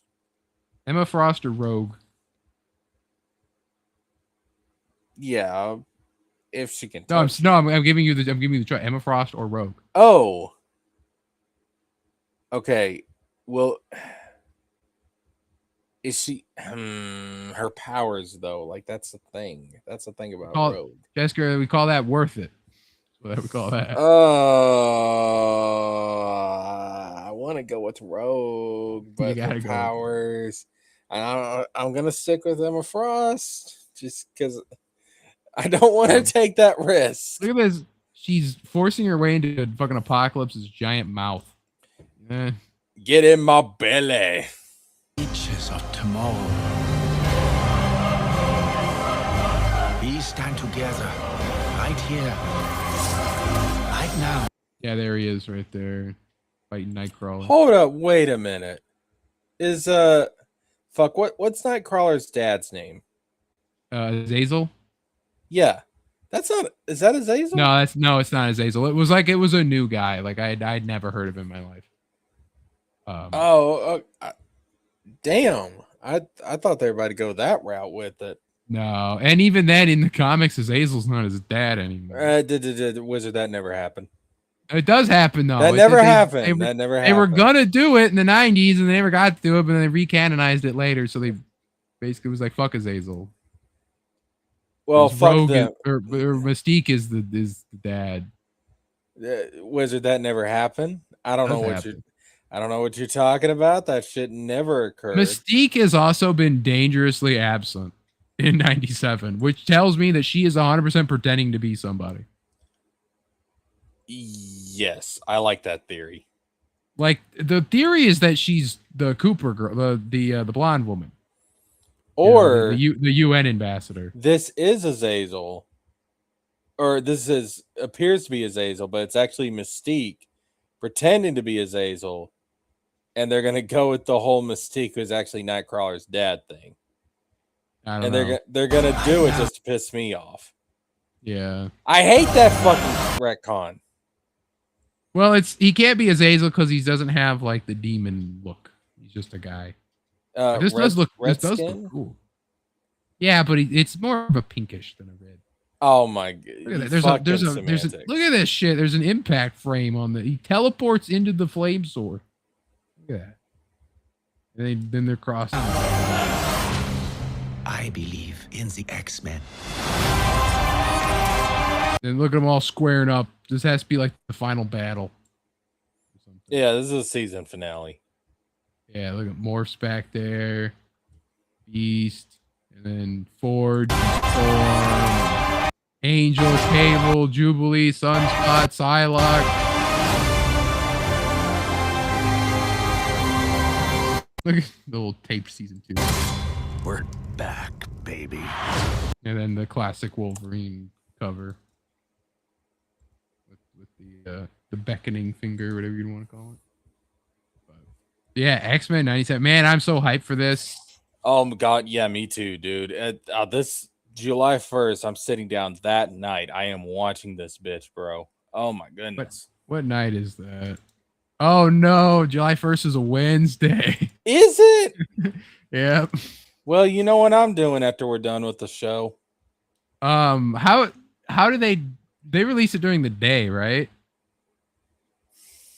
Or is it release? Or do they release them at night? I want to say that Disney does it like 10 or 11 in the morning, something like that. I think so. From back when I used to watch Mandalorian, I think it was like you'd wake up and they'd be there in the morning. Yeah, I think it's like 10 or 11 in the morning. Okay, so I at least have the day. I at least have the day to watch. I don't. I gotta work. You don't, but you watch it before the stream. I could, but I mean, if it's hype, I'm gonna be talking about it, that fucking show. I'll be like, oh, fucking X-Men is so good. I have to wait. I'll have to wait till next week. I hate to do that though, because I have to rush it. I don't like to rush well, luckily they're only they're like half hour so long, if that. Like, yeah, but I gotta process it. I gotta chew my food. Like, yeah, but you can watch it and go right into the episode, so it'll be fresh in your brain when we talk about it. Maybe I just don't like. I don't like watching shows. Well, we'll figure it out. Worst case, you just don't come on until after I've talked about it. Fucking hell. Fuck it, we'll just live react to it, and Disney can suck our nuts. There you go. Hey Disney, I dare you to try and copyright this. Go ahead, motherfuckers. Try it. Hold on, wait a minute. Wizard, the postal guy just showed up here. It's a cease and desist from Disney. Yeah, that makes sense. Why do I have a copy, or why do I have a report from Australia? That's odd. Anyway, we'll see you in court. The X-Men 97 is also full steam ahead, not stopping, as season 4 is already in production. Good. The plan is to release a new season every year. Good shit. More stuff, more X-Men in our lives. You can never have too much X-Men. No, especially with the way they've been doing it. It's like just fucking good shit all the way around. It's been one of the few things with Marvel lately that it's just like, y'all are knocking it out of the park here. Do that with everything else. Just do this with everything else. Everything needs to be good. If you don't have this level of like good shit in your in your MCU with X-Men, like, go back to the fucking drawing board, try again, because we need this good shit. So but continuing on with the X-Men love that we have been getting, Marvel Rivals showed off Cyclops coming. I believe he's coming next week, and we have his gameplay. I wanted him to be a Vanguard, I really did, but sadly he is a duelist, which means that everyone and your mother is going to be playing him, because everyone picks fucking duelist and they all suck at it. But I mean, him being a Vanguard would have made so much sense.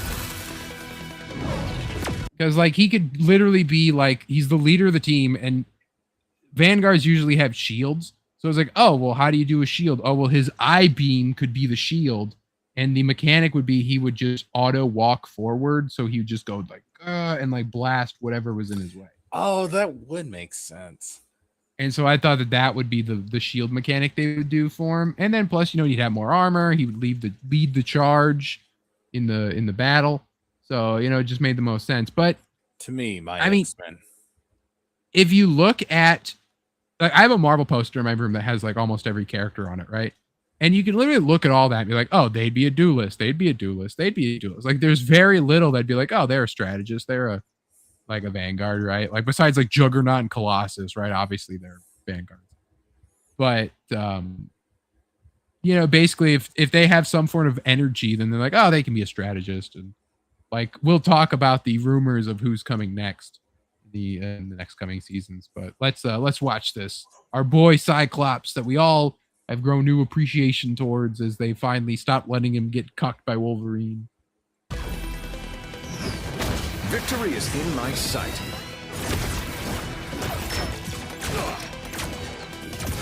Right on target.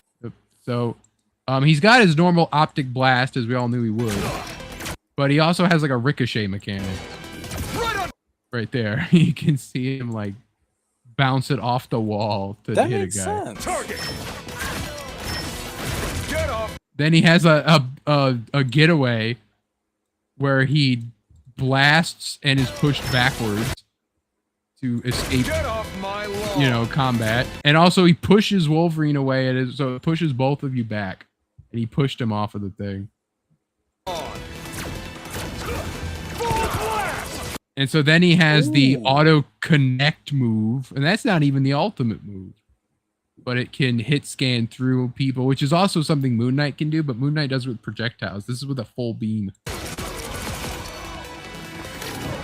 And you can see right there, he reloads his eyes because he's like, he can't be infinite, he has to reload. Look at that. Just like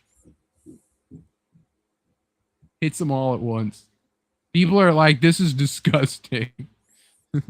I mean, I can see this being abused to high hell, but still, though, it's cool as shit. I mean, that's the thing when you watch these trailers. It's like, oh my god, this looks busted. But then you watch it and like it's doing very little damage, and no one is trying to escape it. Like you can watch them like they just kind of like walk around in circles. Extreme force. Like no one's like running away from it. Propulsion beam. It must be the weather still shitty. Let me lower the quality. Yeah, there we go. Propulsion beam. No more holding back.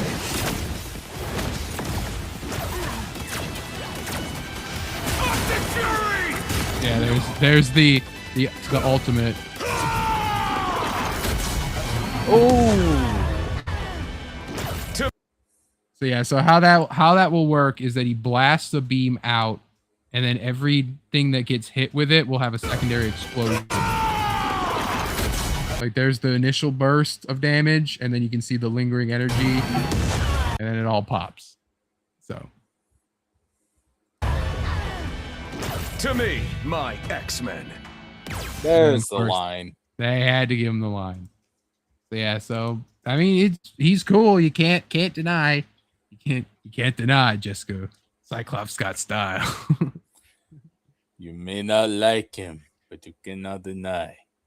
Cyclops got style. So the one thing that I feel like with his suit that's a little off, they don't have a really good shot of it here. But he needs his trunks. He needs something. The full blue jumpsuit. I mean, he's got his belt. There's these little bit of these gold loops right here. But otherwise to break up the monotony of it. But I think it's fine. It is a good suit. I mean, it's a good blending of the 90s one like they've done with all the other X-Men so far. So yeah, overall, this is coming June 12th. Cyclops. And then after Cyclops, it appears that it's going to be the Hood and Jubilee will be added. So another X-Men will be coming. Ooh, Jubilee. Jubilee is going to be a strategist. Jubilee is going to be a healer. So which works. Like I said, if you have someone that shoots energy, it's like, well, make him a healer then. And they're definitely trying to push a mutant agenda. Like there is a lot of fucking X-Men in this game to where people are starting to be racist towards them. But then there is also the Hood, who might be the closest we get to Ghost Rider, if I'm being honest, because Ghost Rider is not legally allowed to be depicted in this game. So, we take what we can get, I suppose. Because in China, they have rules against depicting skeletons. You're not allowed to do that. So they cannot show Ghost Rider at all. It's odd. But after that is rumors say that it's going to be Nightcrawler and Gore the God Butcher. Really? Yeah, which is we need some villains in this game. I mean, I would hope they wouldn't MCUify him. No, he's going to be the actual like white tentacle, weird looking motherfucker. Because I'm sorry, but Yeah, Gore the every Godbuster in the MCU. well, Fucking Jesker, hell, man. that's where you're mistaken. Gore the God Butcher has not ever been depicted in the MCU. So, What do you mean? what do you mean? What I mean? He was in Thor: Love and Thunder. Such a movie does not exist. I have never heard of such a movie. Look, Wizard, I want to pretend like Dragon Ball Evolution never happened, but unfortunately, the world is a cruel, evil place. But then after that, it looks like there's going to be Doctor Doom will finally be added in season 11. Surprised it took that long. Yeah, but he's been part of the story, so they've been building him up, and he'll be around by the time Doomsday will be around. So, which will make sense. And also like Crescent or something like that, which is like I think it's like a Chinese girl with a bear, a ghost bear or something. Obscure character. Yeah, I'm not familiar. There's been other rumors as well. Like people thought Armor was going to be in it, and then it's like we haven't seen her yet. She's a mutant. You know, people want like Colossus. I think he was shown at some point, but he was leaked, but we haven't seen him yet. You know, stuff like that. So, we'll see where all that goes. But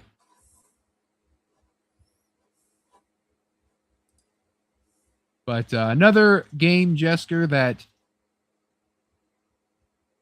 of this round of news, and that's Marvel 1943 Rise of Hydra. Completely no-showed every single event. We have not heard a peep out of them in a long time. But we do have this. Shit, I just about forgot that game existed. Yeah, right. It's been years since we've seen just this, and this is all we've seen of it, you know. But we do have confirmation that it is happening. It's playable. And the whoever was asking said it's on my hard drive right now. Amy Hennig and the team have big ambitions for the level of quality that they want. Hey, you know what? They're gonna drop it at a random Nintendo Direct. Right? Like it'll just be like, here it is. Well, it was a no-show at Summer Game Fest 2027. All right, let's see what's going on with this Nintendo Direct. It'll be like, now we got a game from Disney and Marvel. It'd be the Switch, right? It'd be like a new like old, you know, like old legend or Legends are born in Marvel 43 Rise of Hydra. And then then everyone's like, what? And then the trailer starts, you know. Yeah, that'd be about how it would go.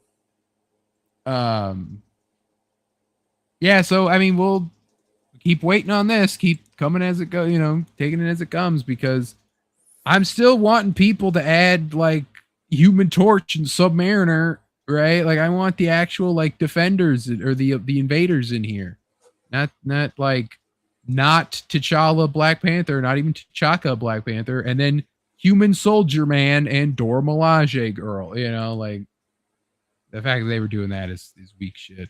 Should get more superheroes in the superhero game, but I mean it's still happening. They're still making it. They didn't give up.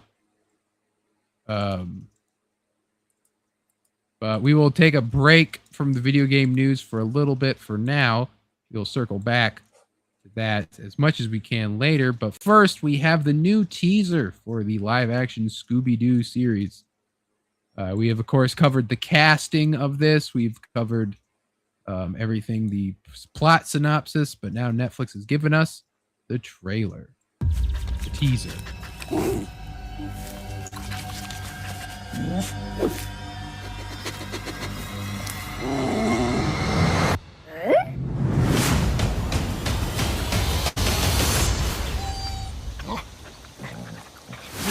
Cute. The dog, not Shaggy. Not Shaggy. We got a little puppy Scooby-Doo. A pup named Scooby-Doo. Scooby-Dooby. Scooby-Dooby. There's a mystery to song. The coolest pup around is Scooby. A pup named Scooby-Doo. Scooby-Doo-be-Doo. Scooby-Doo. God, I miss old Cartoon Network. Yeah. Join Shaggy and the crew. Daphne, Freddy, Velma too, and Scooby. A pup named Scooby-Doo. I want to grab that dog and rub his belly. Yeah, it's like, look at his big ass paws. Like this Great Dane's gonna be huge. Who's got big ass paws? Well, who's got big ass paws? You do. You do. Someone pointed out that this sweater that Shaggy's wearing is like 35 grand, and they're like, where's Shaggy getting this type of money? And then like, bro, do you watch the show? He's rich as fuck, dog. He's rich. Like, how do you think I'm able to buy so much weed, man? Like zoinks. My parents so are rich. Lloyded. So here's a better look at the pup named Scooby-Doo. He's so cute. And people were saying that it doesn't look like Scooby because he doesn't have pointed ears. And the fact then emerged that having pointed ears on your dog is not good to have. And that, in fact, you have really, like, mutilated your dog. Yes. Yeah. Yes, that is not natural on a fuck. Great What Dane. the fuck? Yeah, thank you. I was wanting to say Great Dam for some reason. Great Dane. But yeah, no, that's sick. Leave the ears floppy. Cute little floppy eared pup. Yeah, like all those dogs have floppy ears. Even the dogs that don't have floppy ears, they're like meant to. Like, there's a lot of the dogs you see, they're like they were talking about that, where it's like, actually they, you're supposed to have them, and they've just changed them all this whole time. I mean, some dog breeds don't have floppy ears. No, but like there was a couple of people like, nah, see, like the pointed ones specifically, like those pointy up ones. But yeah, pup named Scooby-Doo. We'll see what Netflix will do. I mean, Netflix is really hit or miss, I feel like, most of the damn time. So I'm here for it, though. I mean, it's 2026. We get a live action pup named Scooby-Doo. I mean, for real, it's literally what it is. It's a live action pup named Scooby-Doo. So anyway, now let's get into all of the gaming news that we did not get into in the past couple of years. Well, we got most of the gaming news. There's still plenty more that we can always talk about next week. So much to talk about. Let's get into let's rapid fire these. How about, Jessica? Let's get through as much of these as we can. All right. Let's start with let's start with where I just had it. Where the fuck did it go? Street Fighter 6's DLC was shown off at the Summer's Games Fest, and we really we don't care about a lot of this shit. Who cares? This guy's new, this girl's new, and this guy's a returning character, I guess. Cool, Street Fighter. Yay. But that's not why we're here, Jessica. We are here because for two very important reasons. The long-awaited rumor that was leaked by basically every single leak. Every leak had this character, and none of these. So it was like, ooh, why did everyone get this right? But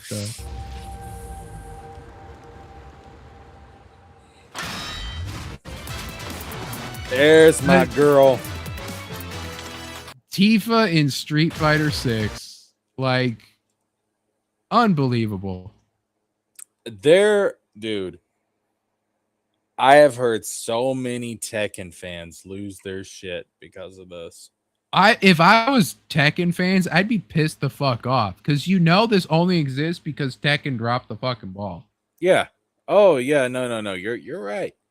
We talked about this before, that it's basically Tekken was really pushing the the like Tifa in Tekken was like a big thing. Everyone wanted that because it made them Tekken's a crossover series that has its moments and all this stuff. Like it made sense.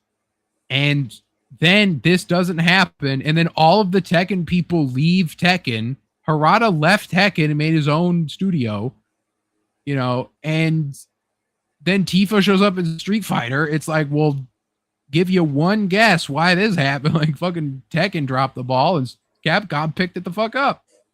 Yeah, no, and I mean, look, I don't play Street Fighter, so I'd rather her be in Tekken. I'd actually like her. I'd actually like her to be in a fighting game than fuck it. Let's put her in Mortal Kombat. Fuck it. Well, that's the thing, Jesker. So the fact that Street Fighter did this, that they're now like they did crossover, like they had Terry Bogard and Mai, right? Like those are crossover characters. Even though Street Fighter and King of Fighters have crossed over before, like adding them directly to the game like this is a fighting game staple, but not a Street Fighter staple. This now is so out there. With King of Fighters, you can make the case like, okay, same universe or same grounded level story makes sense. Tifa in Street Fighter is wild. So then, Jesker, where does it end? Cyclops needs to be in Street Fighter 6. Oh my god, dude. Yo, come on now. There is more of a chance of that happening now than ever before. I mean, shit, you're kind of right. Like, and even then it had made more sense because they've crossed over with Marvel. Noxie says Capcom and SNK has always worked with each other throughout the years. Yeah. And then so it made sense why they would do that. But as far as like lore reason in universe, it was a definite, like it was a different company's character. Now we're reaching this where it's like, dear God, like Square and Capcom doing bullshit together, like it's nuts. So then now at least Square's, maybe some of Capcom will rub off on Square. Because dag nabbit, man, like Capcom keeps just putting out these games that are just making money after money on a consistent basis. Like Square needs to be doing that shit. So I'm here for it as a fan of character reveal trailers and people's reactions to them. I love when crossovers happen in fighting games, and I hope that we get an agent of chaos. I hope that we get Cyclops, and I hope we get fucking Scorpion too. Fuck it, Jesker. Let's do it. Scorpion in Street Fighter. Whoa, but listen, man, you're gonna break the universe. Stop it. Or Sub-Zero. What would you prefer? Who's the best MK rep for Street Fighter? I guess because with Sub-Zero you're getting ice powers, and there's already characters with fire powers, so it's like ice is different, breaks up the monotony.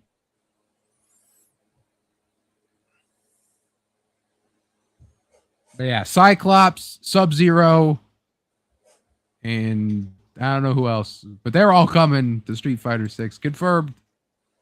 So, continuing on, rapid fire, no time to stop. Another trailer was Star Wars Zero Company, which is really the turn-based strategy Star Wars game that everyone was modding XCOM 2 to be.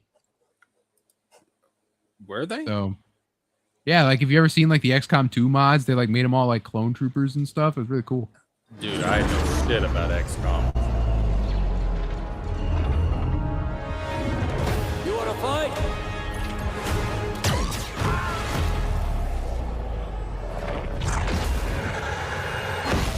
Oh, this isn't even the real trailer. This is just it's a gameplay trailer.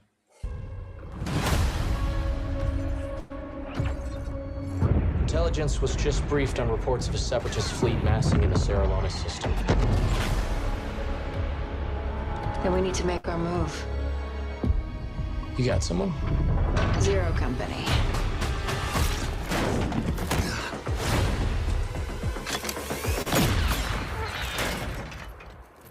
You still got it, old man. Look at the Star Wars. What do you got for me, Panic? Lord Zilius. Coil's been spotted meeting with local gangsters. Get down there, find out what they're up to. Customization. Please, do it quietly. Griff. Shot in contact. My team's got a contract to put an end to Fathom's plans. I've been tracking Fathom for months. She's at the center of it all. Jedi. Look at this like Plo Koon looking motherfucker.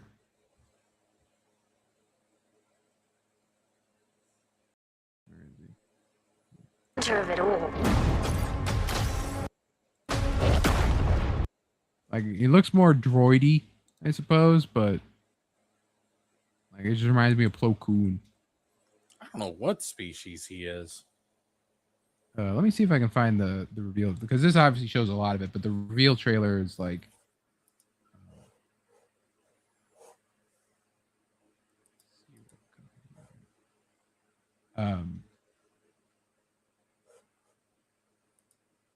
yes. Is it story trailer? It's because there's the one that's like either way. Continuing on. All right, let's get a team together. I want in. Yeah, they got fucking Mr. Freeze in this thing. That is straight up Mr. Freeze, dude. I don't know if I've ever seen a character like this in anything. Not specifically this, no. Yeah, because like, have you seen a demon guy like this before? Yes. He's like this guy. There's one that's like Jedi, a background character. Jedi Survivor had a guy like this, I'm pretty sure, right?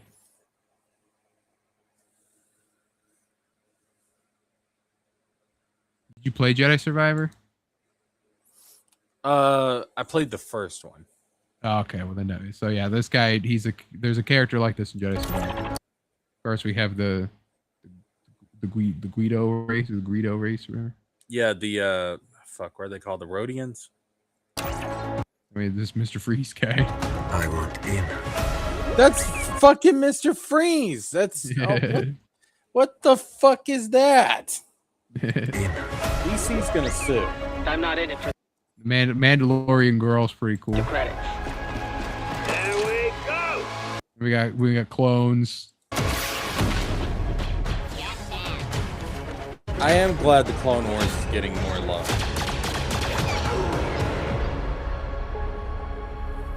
He was a good operator. He knew the risks.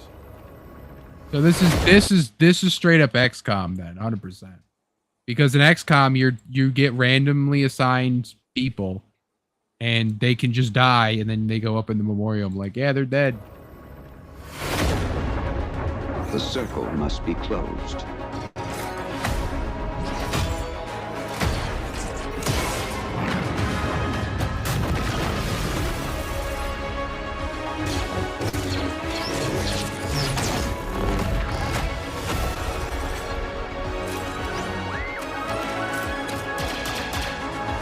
This is gonna be like, I do like XCOM 2, except for when I'm losing all the time. But the one thing, if this is Firaxis, I'll have to double check if Firaxis is doing this. If they get rid of the percentage-based hits, because XCOM 2 has that, and it sucks. It just pisses you off because you just miss all the damn time. So it looks like they don't have that here, which is nice. And then they have what Midnight Suns had, which is just like, you just hit the guys. Oh, no, there it was. I saw it for a brief moment. They had the percentage. Yeah. It does not. So.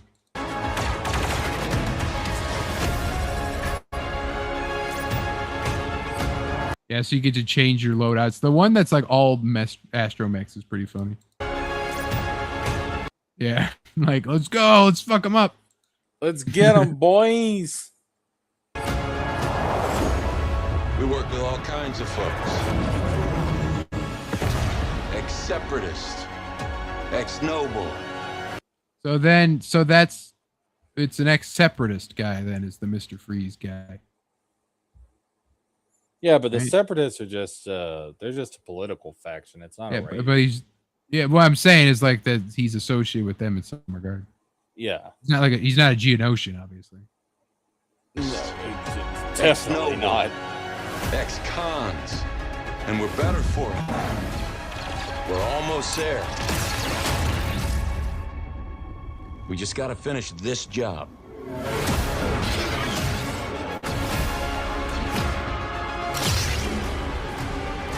I wonder who this would be. I guess unless there's just gonna be generic Siths. It's during the Clone Wars. Maybe Asajj Ventress? I guess, but you can't beat her, so interesting.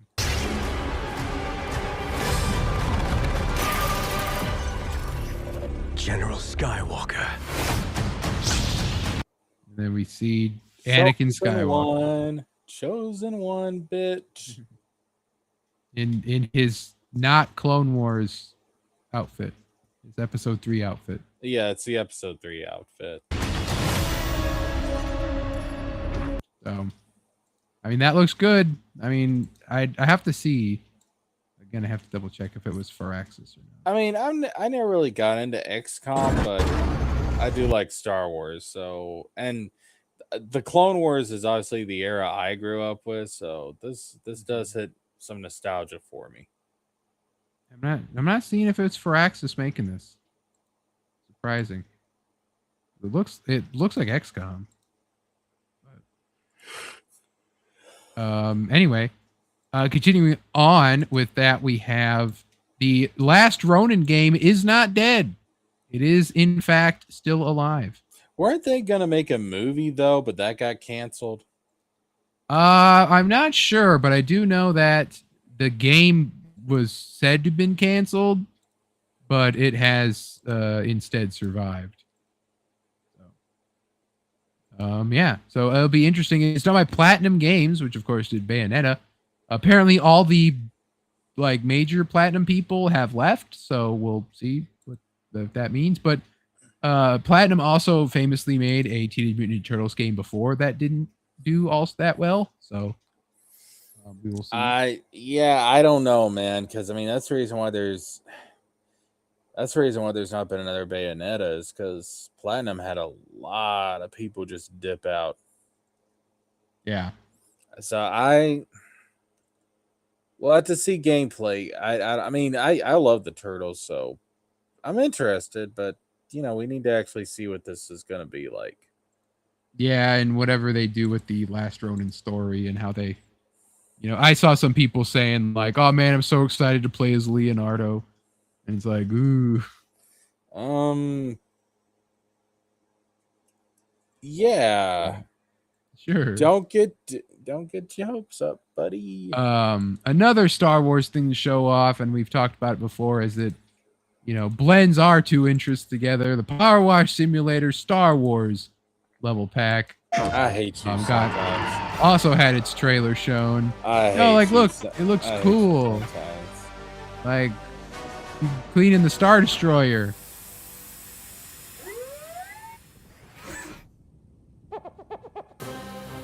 Yeah. Star Destroyer. Look, and you're cleaning Tatooine. This is you're gonna clean where they burned Uncle Owen and Aunt Beru's corpses. It's just gonna get dirty again. It's in the middle of the fucking desert. And look, the cantina. Look, there's Han's pistol or someone's pistol. There's the you get to clean up the jizz, Jesker. Oh. See it? Look, the jizz. Oh man. And then you got the jizz spot over there. Oh, come on, man. An AT-AT. And that's how you pronounce that. You don't call it an AT-AT. Because you're not 6. Who the fuck calls it an AT-AT? You know the people. You know that's like a thing people call mad ats. Today, There's some people that still do that. I Yeah. know back in the 80s, the 90s, I guess the early 2000s, but today people still do that. Yeah, the thing with like that always bugged me about the at thing was like, what the fuck do you call the ATSD then? The at sit? Like, fuck off. That's it.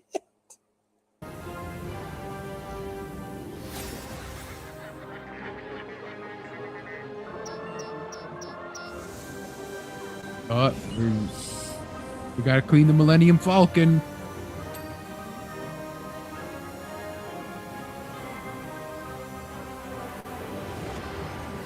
And an X-Wing.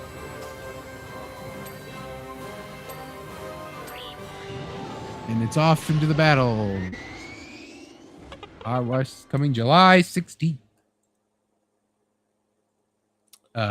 You were almost excited for this as I was for Kingdom Hearts 4 getting dropped. Well, you just wait till you get that Kingdom Hearts 4 Firewatch Simulator level, then I'll buy it.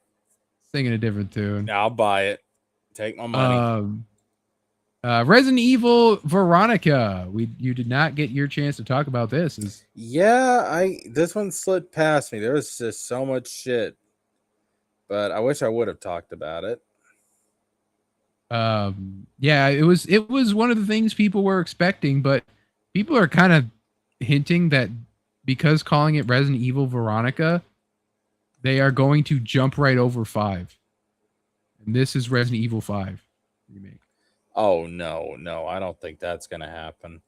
So it's confirmed third person only, developed by the same team as RE2 and RE4 remakes. Capcom views Veronica as just as important as the numbered titles. Game is called Veronica and not Code Veronica to align with the one-word subtitle of their recent games. That's such a Japanese thing to do. Like, just to be like, we're not going to call it Code Veronica because we like having one-word subtitles. We're Japanese, so we have to be a little weird. Stars Claire, Chris, and Albert Wesker. We get to see Albert Wesker in Remade. We haven't seen him yet. Mashup of RE2 game mechanics. Takes place 3 months after RE2, so Claire isn't a government agent or anything yet. This is just story from, I imagine, the original. Taking what they have learned from previous RE games, including RE Requiem, wants to respect the original, but also deliver a fresh experience. So Resident Evil Veronica. Hey man, I'm looking forward to it, dog. Code Veronica was a great game back in the day. We also have on the Nintendo Switch Direct, this one snuck by me, but it's really because I'm probably never going to play it, if I'm going to be honest. Get you a Switch too, motherfucker. The Dusk Bloods from Soft's Switch exclusive title. The Bloodborne vampire-looking thing. What's weird about this, though, is that it's going to be multiplayer, which is just weird. It's going to... Yeah, it's a rumors said that this is going to be a multiplayer like battle royale type deal, like almost like Night Rain was. My interest instantly dropped by like 80%. Yeah, like both Night Rain and Duskbloods are multiplayers, and they came out back to back. Like it's really weird. I wanted a good story out of this. Like, look at this From Soft bullshit. Like, this is some From Soft.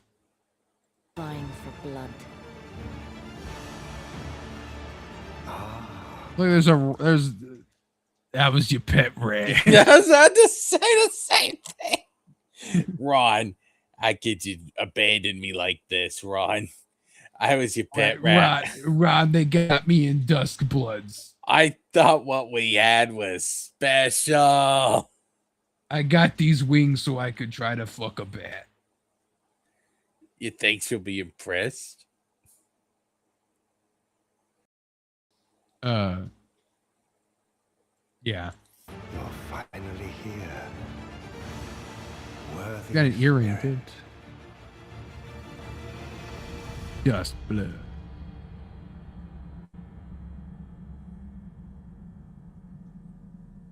Closed network test. Yeah, this being multiplayer, I no longer care. Yeah. I thought it was going to be a single player. I thought it was going to be a cool story. I no longer care. Well, the other big gaming thing was that September is a fucking mess this year. September is packed to the brim with bullshit because no one wants to touch November because November is GTA 6's month. You know what? They showed off Ocarina of Time, and they say it's supposed to be coming out in 2026. Watch Nintendo be the one motherfuckers who decided to drop the Ocarina of Time remake on the exact same day that GTA 6 comes out. And like they're the ones that challenge them. Like, hey, we don't give a fuck. At least with Nintendo, they have their own console, so it's like, yeah, and it's a kids thing, you know, like I could understand that. But can you imagine? However, there are those who wish to challenge for the throne of November. One of which, the king of the monsters, Godzilla, who's getting a Destroy All Monsters Melee remaster coming November 3rd, like a week before GTA 6.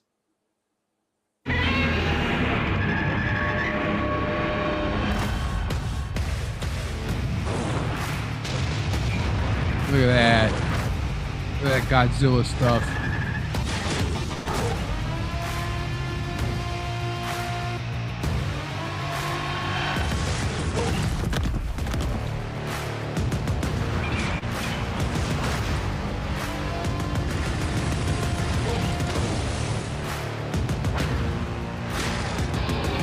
Like, I mean, it looks like Godzilla, you know. That's Godzilla, all right. That's Godzilla right there. Mecha Godzilla. I never played this when it came out, but I heard really good things about it. Yeah, I think I've seen this before, like just in general. I think I've seen it, but Godzilla needs a good game. I feel like Godzilla hasn't had a definitive video game.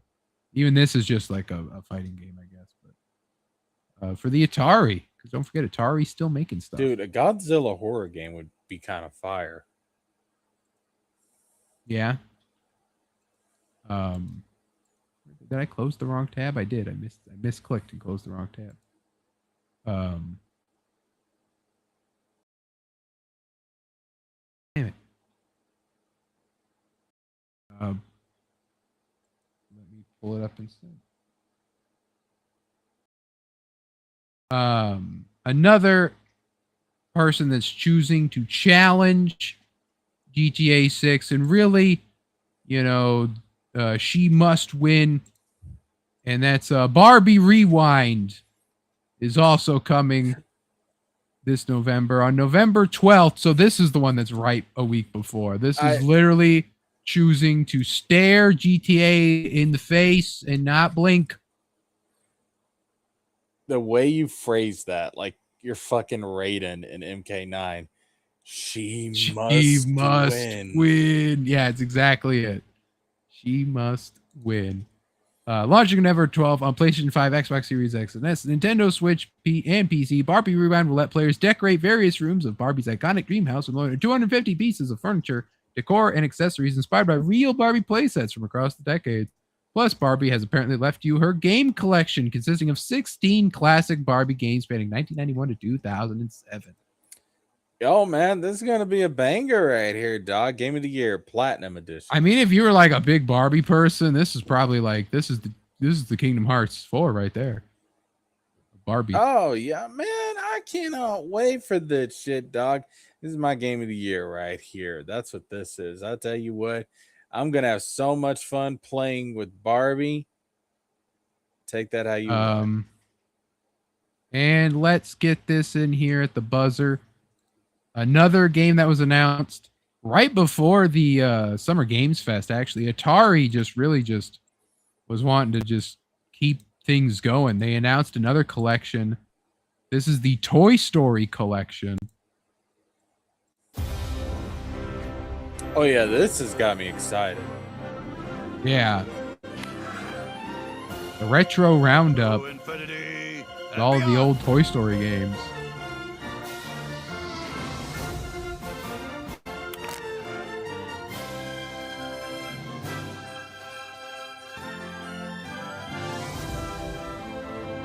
We'd always try new things, right? If we're making any kind of game, it's like, well, what can we try that's new?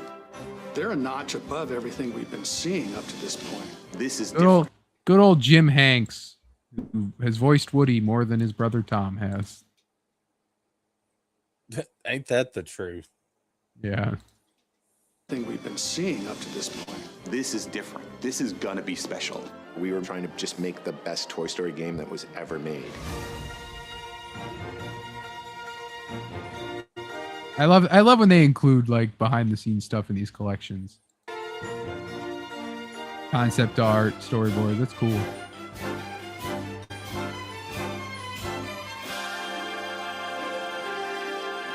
And the Bug's Life. Like, it's like all these great Toy Story games and also Bug's Life. And Bug's Life is here. And there were ants crawling on those toys. And that's not all. The remastering Toy Story 3. Which I have played this, but it was like a long time ago. I played it on the Wii. Vaguely remember this game. I remember getting to a point where I was stuck and couldn't keep going. I didn't know what to do.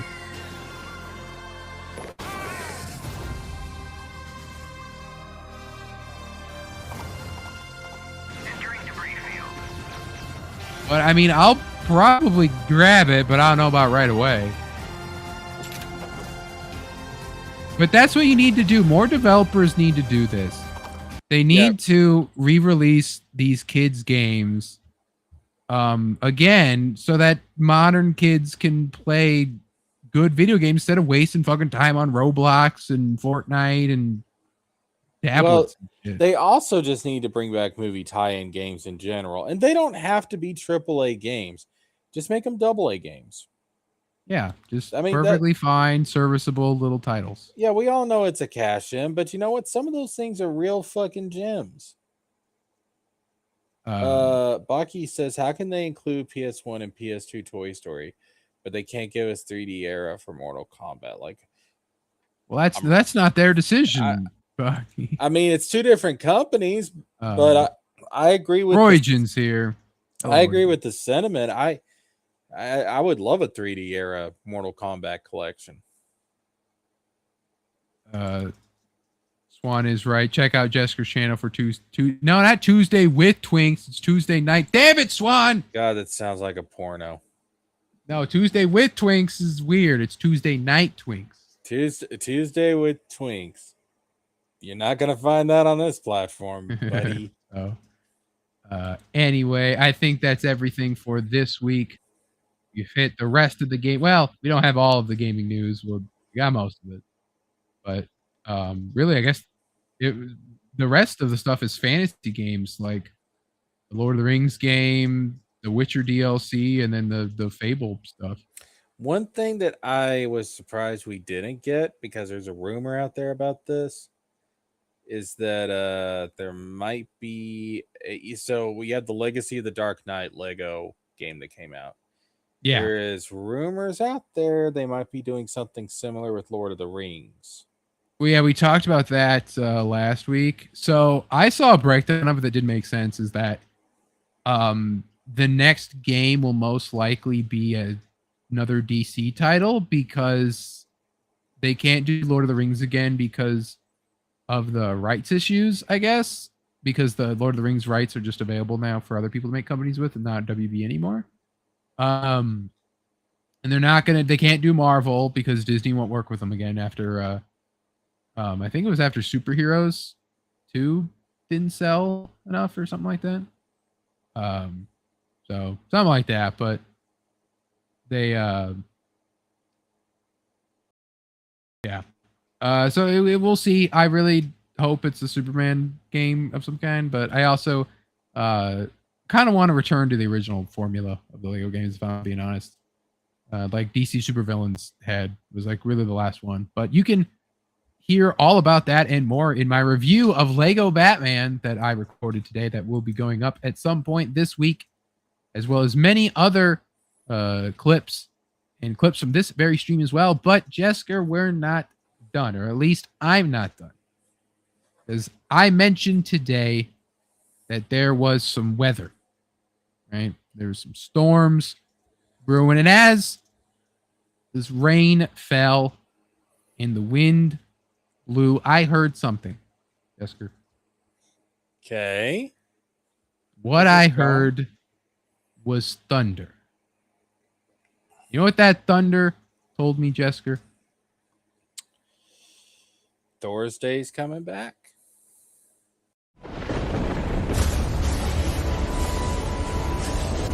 Hear me, Collectors.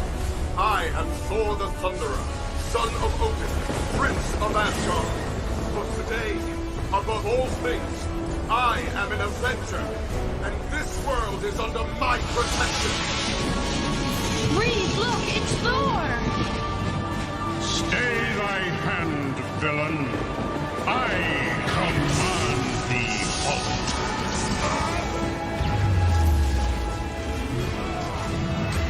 Cross the rainbow bridge of Asgard, where the booming heavens roar. You'll behold in breathless wonder the god of thunder, mighty Thor. That's right. Tomorrow I will be back with the Mortal Thursday, where I will go over all that we have missed leading up to the big final battle that seems to be going on in Mortal Thor. We'll have a lot to go through. I'm not going to read the whole thing cover to cover because a lot of what was going on with Thursday was going on with Mortal Thor was really boring. Roygen says too long. Yes, Roygen, has been too long since I have talked about Thor. It has been too long since we have sat down to once again talk about our favorite sky god and have our holiest of days on Thursday. So join me here tomorrow night where I will be talking all about Thor, and I will keep my streaming streak of this week a-going. So thank you all for being here. Thank you, everyone in the chat. Thank you, Roygen, for coming here at the end. Thank you, Swan. Thank you, Noxie. Thank you, Baki. And who else we got in here? We had a series of bats was here. Danny from LA popped in as well. And Mr. Yanafui, who was attempting to gaslight us with bad audio. Their series of bats, but we did not falter. And Zombie Boy was here as well. Thank you, everyone, for being here. Thank you, Jesker. As always, my friend. We will be back again tomorrow for all the Thor news that you can shake a hammer at. Thank you, everyone. See you then. Oh, yeah, Hunter Iggy as well was there. It was a brand new person. Thank you, everyone. We'll see you then.